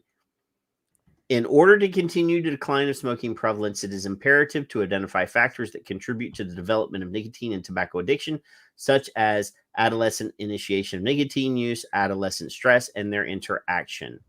This review highlights the biological differences between adolescents and adults in nicotine use and resulting effects, and examines the enduring consequences of adolescent nicotine administration. A review of both clinical and preclinical literature indicates that adolescents, but not adults, nicotine administration leads to increased susceptibility for the development of learning and effect. Where? Where? How, who, what, where, when, and why. This is talking about nicotine affecting developing brains. Do I see depression? No. Finally, the role stress plays in normal adolescent development, the deleterious effects of stress has on learning and memory, and the negative consequences resulting from interaction of stress and nicotine during adolescence is reviewed. The review concludes that ways in which future policies could benefit by addressing adolescent stress as a means of reducing adolescent nicotine abuse. See, I say reduce the stress, reduce the nicotine abuse. That is what their conclusion says. They got it backwards. So this is essentially saying that, the review concludes with ways in which future policies could benefit by addressing adolescent stress, reduce the stress as a means of reducing adolescent nicotine abuse. Let me ask you a question. In what way does that statement say that nicotine causes? No, it's saying that stress causes nicotine use, not nicotine use causes stress. When you ask a 12-year-old, are you feeling stressed? They're going to say yes, right? If they're honest. In today's world. Well, yeah, I was stressed when I was a kid too, but I was working a job. I went to school. Yeah. Paper routes and lawns. I was stressed. I was working. I would go to school for 8 hours a day and then go and work for 8 hours in the evening and then go home and do homework. You said in my blog. You said you encouraged or you inspired part of that blog by saying food insecurities, troubles at home, all the things that I was knowledgeable about but wasn't thinking of. You just went here, and here, Kev. Now go on. Here's a cookie. And that's okay. I don't care because that's the truth. Why are you fucking with kids? Period. You know? Well, because they don't know how to talk to them. The sad fact of the matter is, though, Kevin, these are people that are supposed to be trusted adults. You're supposed to, believe trusted adults, and they're making a statement, and they're even throwing their sources for their statements, and then you read the sources, and the sources say exactly the opposite of what they claim they say. But the headline runs the narrative. Nobody's going to do what we just did. Exactly. The average person is not going to do what we just did. David says it all right there. Yeah, tell a lie enough and it becomes the truth. That's true. And that's why the truth. I saw what you did there. Exactly. Yes. But yeah, I mean, this is the fact. I mean, when I was a kid and, 100 years ago, when Kevin was a kid, we were taught to be critical thinkers. Or if we were in some situations, we got our head slapped. But we were still critical thinkers regardless of the slappings. So I hope and pray that everybody that watches this show, whether that's the live audience, whether that's the people that listen on the replays or watches the videos on YouTube, I hope that if the only thing that I've ever taught you over the decade or so that we've been doing this is that I teach you how to think for yourself. We share the screen. We show you what we're doing. We how to read disagree with us so that you can understand how to do this yourself, how to read something and tear it apart if it is tear apartable, if that's a word, or to say, oh, this is true. Mm-hmm. You must test the veracity of everything that you read now. And you ask somebody like Dr. Gardner, I imagine, I'm volunteering, but I imagine he would take the time briefly at least to say, no, that looks correct, or no, it's not correct. And he may on his own go from there. Or Clive. I don't know if Clive will answer you or not. He doesn't seem to as much, but no, if I email him, he always responds. It's just that he's in Africa, and the time differences are so difficult. You can ask someone like Skip, because Skip has tentacles as well. And if I don't know, I have. First, you say that she's a grumpy old broad. Now you say that she's got tentacles like an octopus. She has reach. In fact, I think she tried to slap me a little bit ago. Are you saying that she's like the Little Mermaid villain, the lady, the evil octopus woman, in the little what? Kevin, just cranky. I can't take you anywhere, man. We are resources ourselves of other people smarter. Like as an example, Juka. If I find something really weird and do not understand it, I don't go to Patrick. I don't even like him. I message Juka and go, Twitter-splain or mansplain this because this doesn't make any sense to me. And then he has a beautiful ability to talk down to me without making me feel like it was being that way. And I love it. Why would I love it? Molly coddle you. If I have to correct you or if I have to tell you where you're wrong, I'm going to tell you that you're wrong, and I'm going to I'm going to say it as brashly as possible. I know. But there are people in our world and community who do literally, you could probably look it up on Twitter. You could take the link without the extra Facebook bullshit, break it down to just the link, put it in the search bar on Twitter, and then search and then find somebody who's already said something. There's that bastard again. They're back. I know. I'm gonna. So you can. Oh. What is it? Remove. Well, you put the guy in timeout, and then you. They already did. Well, I got. Somebody did. Tom did, I think. So don't dismiss each other, even when we don't agree. Don't dismiss it. Just go, wait a minute. I don't think you're right, but am I wrong? Am I right? Who's right? I want our facts to be correct either way. What? I said me. I'm always right. Except when you're not. You are correct. So the people we are supposed to trust in these societies, this nicotine society, if you will, and humor me for a minute, didn't answer. And now I am in my own defense, I am being a smartass most of the time, but it's snark. It's not really, you bastards and you pricks, whatever. I'm asking valid questions, in my opinion. Are there consumers there? Are there people who have been people who smoke or use nicotine there? And we know that there was at least one from that place's tweet. Are these people talking to consumers at all? Or do they just do their research in their bubble? Because that's what that is, just like ours is in a lot of ways. So how do we get with them, not at them? Well, the only way I can do it is on Twitter. And really? I'd love to go to one of those. I would love to. I think Joe Gitchell was on there or in there. I don't know if he was there, but some of them were still remote as well. Why are they still in there?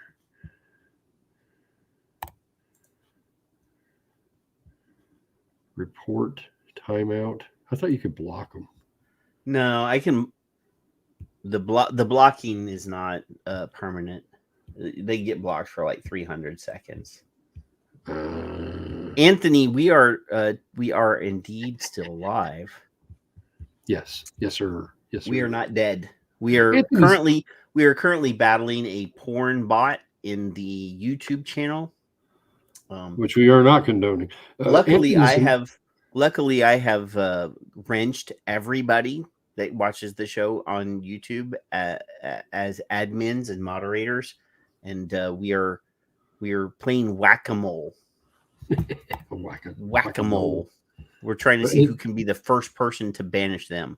Anthony's another source you can go to. I'm sure if I said, "Hey, Anthony, come here a minute, let's have a chat."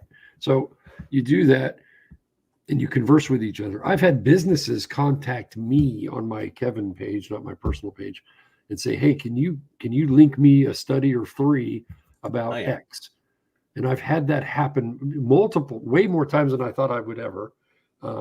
James has used me as a resource. James has put me into the State House a couple times on paper, amazingly.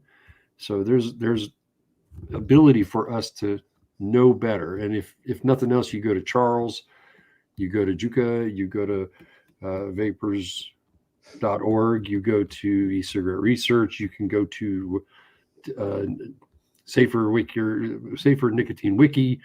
There are sources besides these assholes who think they're in charge and they portray themselves as the experts. Vape World is another one. Vape World, yes. Oh, we've had her on the show. That lady. Hey, we've sold 2 T-shirts tonight, Kevin. Hoorah! 2 of homicidal. I've discussed that before. There should be thousands of people watching better shows than ours, but I think ours is pretty damn good. I think we're the most awesomest, but Kevin's face is not nearly as pretty as other people's. Oh, I'm sorry, I forgot. There. So, since we're getting porn bots, I'm going to show the Fight the Mind Control Menace T-shirt again. That's right. That we've sold 2 of tonight. I am particularly proud of this artwork. I worked for a good amount of time to design the awesome propaganda poster.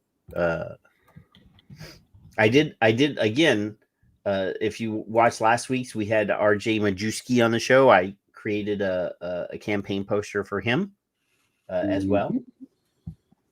I had nothing better to do on a Saturday afternoon other than listen to the CASA YouTube show and make T-shirts or a T-shirt and a poster. It was a good show. Again, for those of you that are looking, so last week I had this had come in the mail, and I was telling everybody that if you're in the market, you should get this before you can't get this anymore. So then on Saturday, I ordered another bottle and it was delivered in 3 days.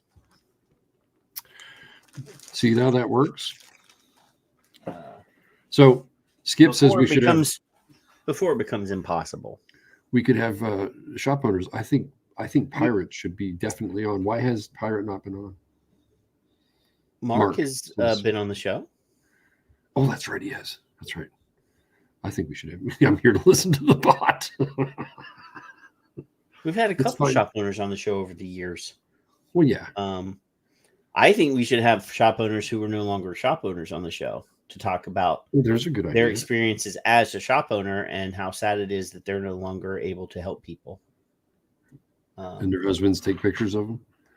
Well, I mean, that's one person. That could be one. You know, we know a couple people that were in the industry that their only passion was helping people. And, you know, they can't anymore, which is so painful to think about. Well, I mentioned Mark because he had a military member under 21. Well, Mark is still in business. Yeah. For the now. sad story part, but he had a under 21 service member. Yeah, that is a sad fact. Is that used to be there was a military exemption, but in some places there was, but not anymore. I don't know of anything of any current actual China export ban. I do know that there is discussion in China of a flavor ban to ban all flavors within China to tobacco only. But I don't really use any e-liquids from China. If whether they turn that into an export ban, I know that they're not allowed to sell anything but tobacco inside of China. I don't imagine the Chinese government really gives a shit about what they export. All they care about is how much money they make. I haven't heard of anything. But while we're sitting here chatting, I will double check. I'm not sure. I do have an update on my glance terms while you're looking. Yeah, I mean, there's stories here. There's news stories say that they're set to ban the sale of non-flavored or non-tobacco flavored vapes. That's within their own country. I don't know that they're going to do anything on exports, but I don't get liquid from China anyway. So Andrew is in Australia. He's a drop bear. He put glance forcibly redacted, cannot tell the order of events. He's a mathematician, which I thought that was funny. Can now, I'm sorry, forcibly redacted mathematician can now not distinguish between evil cigarette and evil joint. So anyway, I said, geez, I got to put that on there. So he didn't actually say it, but that's okay. I'm crediting him. We've got glanced, glancified, glantastic, glancistics, to glance, to look at, not see what is real. Glancian, now it's glanzonia from Edward. Glanciagician is from him, and Glanstopian as well from South Van Tape. So those were that's the new one. It's important to have that. Yeah, I mean, you're wearing my voice out. Yeah, I'm scrolling through my Bill Tarling feed. Oh yeah. Yeah, I mean, there's a lot of stuff in here. LA is upholding their flavor ban. Philadelphia, Colorado, lots of stuff's going on. I tend to rely on CASA for that now. Because there's a lot of stuff that gets circulated that is rumor, like the Chinese possible flavor ban. They're going, I mean,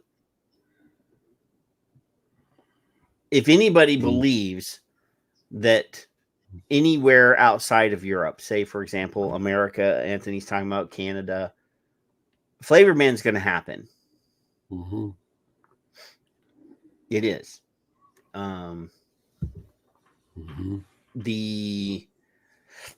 The mommy groups, the body part groups, all of the groups Krishnamurthy, all these people, Schumer. That's all they've been talking about. If they get it done between now and November, before the midterms, I have a feeling. Don't quote me on this. I have a feeling that there's going to be a red wave at the midterms. There's going to be some switching of colors on the seats in the House and the Senate. I think the Republicans will take the majority again. They won't be able to get it through after November. They may be able to get it through before November. Yeah. So I think they're running hard right now because we have a president who has the lowest approval rating of any president in the history of them having approval ratings, which is fucking sad because the guy in front of him was a turd. Yeah. Sorry. I hate both of them. I hated Trump. I hate this guy. I hate Brandon. Trump was at least humorous. I think. Well, yeah. I think that we wouldn't. I will, and I'm agreeing now. This is me agreeing with what's the guy that's on the Daily News now, the Daily Show, Trevor Noah, and Bill Maher. Both of them in the last week have made statements. If Trump was in the White House, Putin would not be in the Ukraine. I don't disagree because both of them are fucking crazy. The crazy guy in Russia is just sane enough to go, I don't know what that Trump guy in the United States would do if I did this. Right. But I'm not saying that Trump's a better president. Well, he is. No. I think he was a better president than Biden. But I think that he was so, like, people didn't know how he would react. He was so scary, stupid, and did impulsive stuff. I think Putin would have been like, you know what? I'm not going into Ukraine until Trump is gone because that guy's crazy. He might just start World War III. So, yeah, Bill Maher and Trevor Noah both are extremely liberal guys. Both made statements this week going, we wouldn't be in this situation we're in if Trump was president, which I thought was kind of them I know that both of them were probably nauseous when they said it. Yep. But yes, Biden is a failure. Sorry, guys. He is. Anywho, Kevin. Anywho. I think we've covered all of our nonsense for tonight. I think we did. It's statistically not distinguishable. Well, I'm very not distinguished, so we're okay. Oh, it'll be all right. See, I disagree with you, David. I definitely disagree with you on that. There are a lot of people who don't, especially people, love you. But there are a lot of people that are probably hate Trump to the point where they blame Trump for everything. I blame a lot of shit on him. And I'm not a fan. I did not vote for him. And I didn't vote for Biden either. But he was scary. And other countries did, like, Biden called the UAE this week to try to ask them to ramp up oil production to make up for the fact that he banned Russian oil from the United States this week. And they wouldn't even pick up the phone when he called. Like the UAE if Trump called, they picked up the phone. Like, they may not have liked him, they may not have respected him, but they were concerned enough that they didn't know what the hell he would do, that they would pick up the phone when he called. Right. They fucking ghosted the president of the United States. That's pretty. And it wasn't even, it was made public. Like, the Jen Psaki chick said it in a statement. He tried to call the king of Saudi, the Saudi prince, the crown prince, that guy, and he wouldn't pick up the phone. Then he called the UAE guys. They wouldn't pick up the phone. And she had to admit it in a press conference that other world leaders will not answer the phone when he called. Yeah.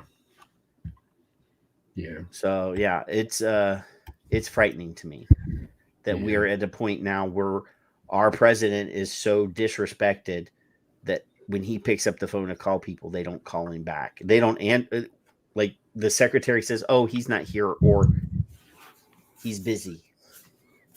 Sad. But anyway, it's Saturday morning now, Kevin. It's 1:27, sir. Yes, it's Saturday morning. At least we don't have to set our clocks ahead again. That was also very debilitating last week. They may take away the daylight savings time thing. It's in the last 100 years, it's been brought up 6 times in front of Congress, and they haven't done anything. Shit. Oh, no shit. Okay. Yeah. Well, efficiency in government is. I mean, there are a couple states where they don't even follow it. There's a couple states like in Indiana, and Arizona, they don't do it. I know Indiana doesn't. I know Arizona doesn't do it, and I know Indiana doesn't do it. I don't know if there may be a few other states that don't do it. But our Aussie friends, when I did the show for tonight, somebody actually typed in our Facebook group for our Aussie friends, be aware of the time that the show is actually an hour earlier than it normally is because of daylight savings time. Thank you for that. Thank you, my Aussie friend. 5 coffees, Dave. I'm at like 3 big ones. Yeah. Because I just want to be left alone. Just leave me the fuck alone. I don't even like Patrick. Dr. Gardner doesn't like either of us. The only reason Kevin's here is because of you people. I thought it was because of my pretty face. No. The only reason that you come here is to converse with them, not with me. Oh yeah, I don't like you. I know. Good morning, Skip. Did she wake up from her mid-show nap? I don't know if she's still holding a shovel with one hand and typing with the other. I don't know. I don't know. Will you ever see that movie Kill Bill? Where they're burying her in the wooden casket that's Kill Bill 2. I feel so bad for Mark.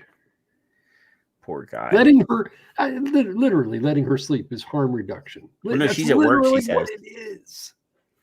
Oh, well, good.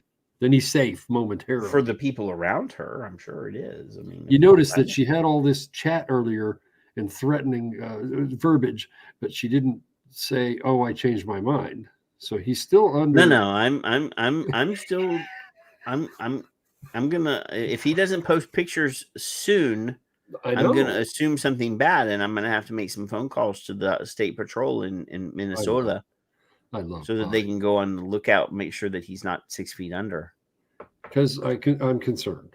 He didn't feel well a couple weeks ago, I know, and now he's under this kind of pressure. And I don't know. I think she should just come home, sit in her chair after she's done her thing, because make him supper, and then hand him her phone and leave him be.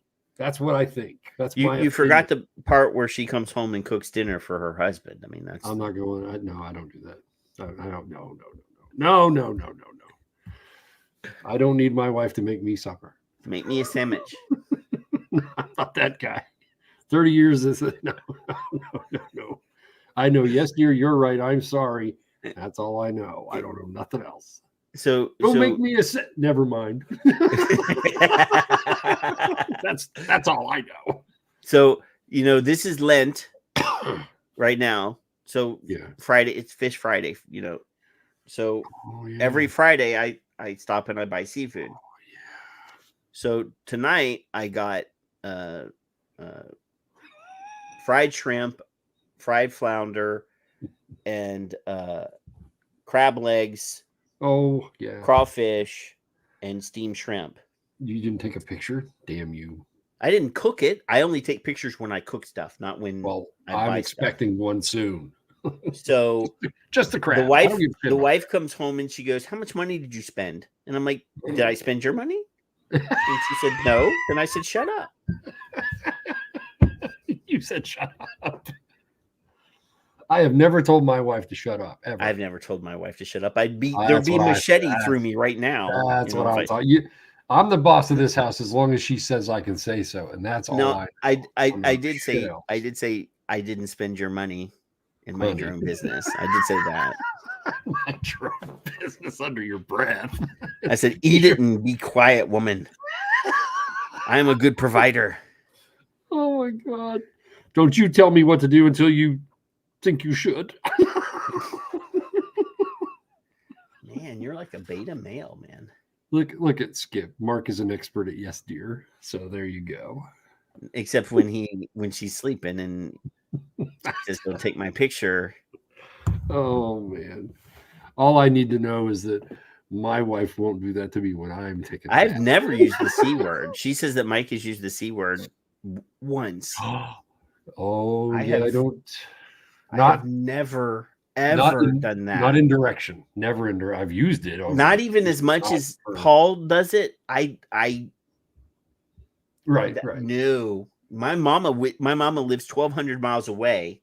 If that word came out of my mouth, there would be a ghostly hand fly from the sky. You could feel her coming. Yeah, I don't do that. No, Canadian Vape 09. Well, hello. Yes, he's here sometimes. Hello. He's late. Well, I don't know who Canadian Vape 09 is. I think I know who it is. It's them right there. I don't know. Well, I know, but I know. I think I know who it is. So my final thoughts are that everybody should check on Mark. I need my Canadian Vape people to buy me like a big 120 ml bottle of this and send it to me. Because this is my last emergency bottle. Oh boy, This is my favorite thing ever. I thought I was your favorite thing ever. No, you don't like me, so I don't like you. No, okay, all right, that's good. But that's only available in Canada. There's no American distribution of that product. And Jeffrey Zamora shows up as we're saying goodnight. Jeffrey. Just for that, Kevin, what are your parting thoughts? There's no reason. There's literally no reason. I'm going to read what I've said. For the government of any place, their employees, their officials, or anybody else to take any non-political or non-profit political front groups' advice, questionable pseudoscience, socio-political talking points, or demands for any reason at any time. I don't think the fucking government should be responding to anybody's demands but mine because I'm a voter. Because they work for us? Is that? Yes, we the people. That's my final thought, because they do not answer to anybody but us, but they're kowtowing. That's a word I don't like. 5 rallies in Mexico. Valley. You know how close I am to Mexico? Literally. Vaping. Tag me vaping it on Twitter, or say, "Hey, dumbass, retweet me on a message," because I will. Everybody that's tweeting and making videos and stuff tomorrow, Jeff, tag us so that we can share them in real time. Holy crap! Because wow, that should be 5. We should have known about this in advance so that we could have coordinated our activities. Because Mexico is my nearest neighbor. Tom, please do me a favor. Don't mention freezer until Skip's already left. That could trigger something bad. We don't want Mark to be in the freezer. He's our friend. I don't even know if she has a freezer, but Jesus, I don't want to. It's like Jeffrey doesn't even know us anymore, Kevin. You see that? Like they organize 5 rallies in Mexico and they don't even reach out to us, their northern brothers, for help. That hurts my feelings. You got to look at what Mexico is doing literally at Vaping It, if you don't remember or haven't seen me or whatever. And then I'll take it from there. All you got to do is that, and then I'll find you and we'll do that if I forget. Yes, we want to share shit all over the place. We want to get all of our brothers and sisters all over the world involved. But anyway, look, guys. Yes, I did. The synthetic nicotine thing, it's coming. Like, obviously, we know it's coming. There's no reason to be screaming that the sky is falling. I mean, obviously, it's something to be concerned about. It's something to be planned around. Make sure that you got what you need now. Everything is still on the shelves. And after this 150 days or 120 days or whatever, everything is still going to be on the shelves. Make sure that you have a supply. Go find, if your store has your favorite liquid, go buy a couple extra bottles. FDA hasn't enforced a damn thing yet. Not yet. I don't think that on, the day after this deadline that we're fucked that day. I mean, obviously, if you are a DIYer, I've already shown you twice tonight that it's still possible to get nicotine in the mail. If your supplier of choice has it, that's what I did. Is I ordered nicotine 2 weeks ago. I got it in a couple days. Last Saturday during the CASA show, I went to the website to make sure that it was still there. I ordered another bottle. I have 5 years of nicotine here now. I will help people that need help. I'm actually, I think I'm like 4 hours from Monterey. Ooh.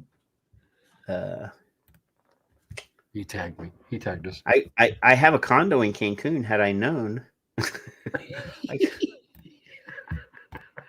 could have been in Cancun, man. And then it's kind of late now.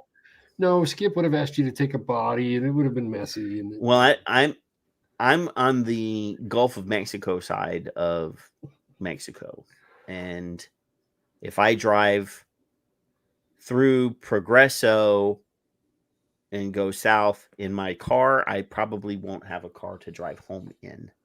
But yeah, I could have flown to Monterey or I could have flown to Cancun had I known. I would have had to have Jeffrey come as my interpreter because my Spanish is not perfect.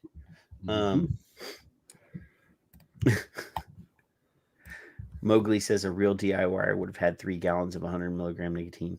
Well, I have a liter of 250 milligram nicotine and 2 liters of 100 milligram nicotine. And that'll last me 5 years. I need some nicotine. Well, you can order it from the same place that I did, Rod. It's still selling. What's he say? I'm not going to kill the poor man. I'm just going to make him pay. He does the dishes and the laundry. His life is safe.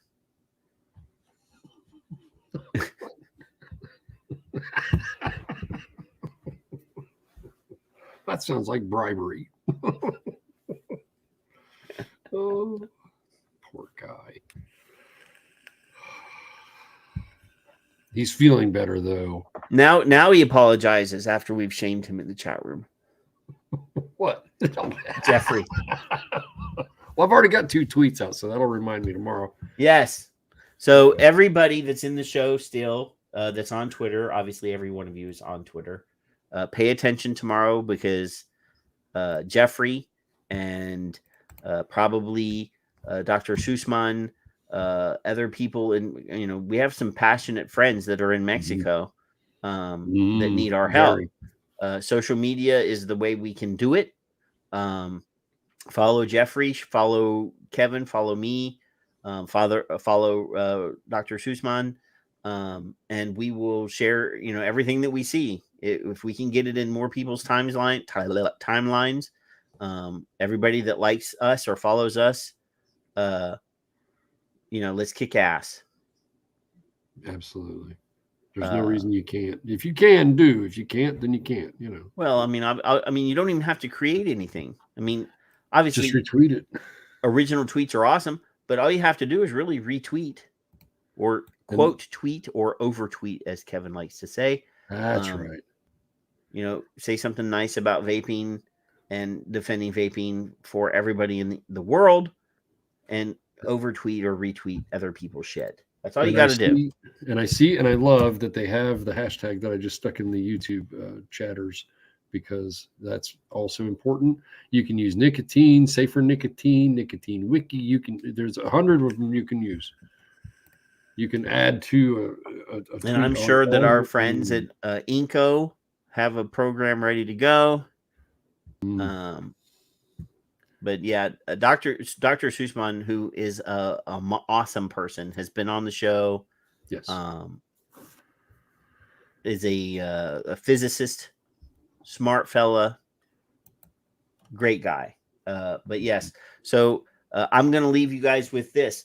Pay attention to vaping internationally. Pay attention to our neighbors to the north and to the south. Pay attention to our vapors in the Philippines, in Malaysia, and all these places that they're victimized. I mean, Philippines is starting to look a little better, but now they're talking about vetoing a bill and blah blah blah. It's frightening.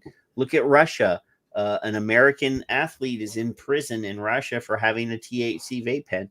Obviously, if you're going to Russia, why would you have that? But we didn't even know for 2 weeks that this had happened. This had happened, and she was in custody for 2 weeks before the invasion of the Ukraine, and it only came out because they wanted to shame Russia about something other than Ukraine, so they brought this into it. We should have known the day that she's an American citizen, and they waited for 2 weeks to tell us that she was incarcerated in Russia. Yeah. So have fun this weekend. Get on Twitter. Do the things. Fight for your rights. Do not roll over and let them get away with lying to the world. I'm going to use one of my son's quotes that I love dearly. Your son or the quote? Both. Well, I like the quote better, actually, but I do love my boys. We're all the same people. Sometimes. We're all the same. Where's my mic? We're all the same people. Period. Just different. That's all. Well, we may be people, but I don't think we're the same person. We're just humans. Oh my God. Love you guys. Have a good week. We'll see you in 7 days. I'm gonna leave you with a couple little things real quick.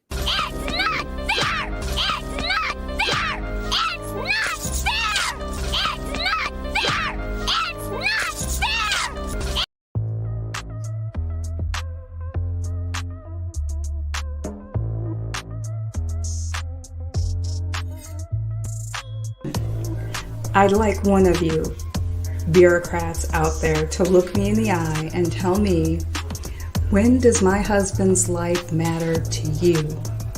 Because it matters every day, every second of every day to me.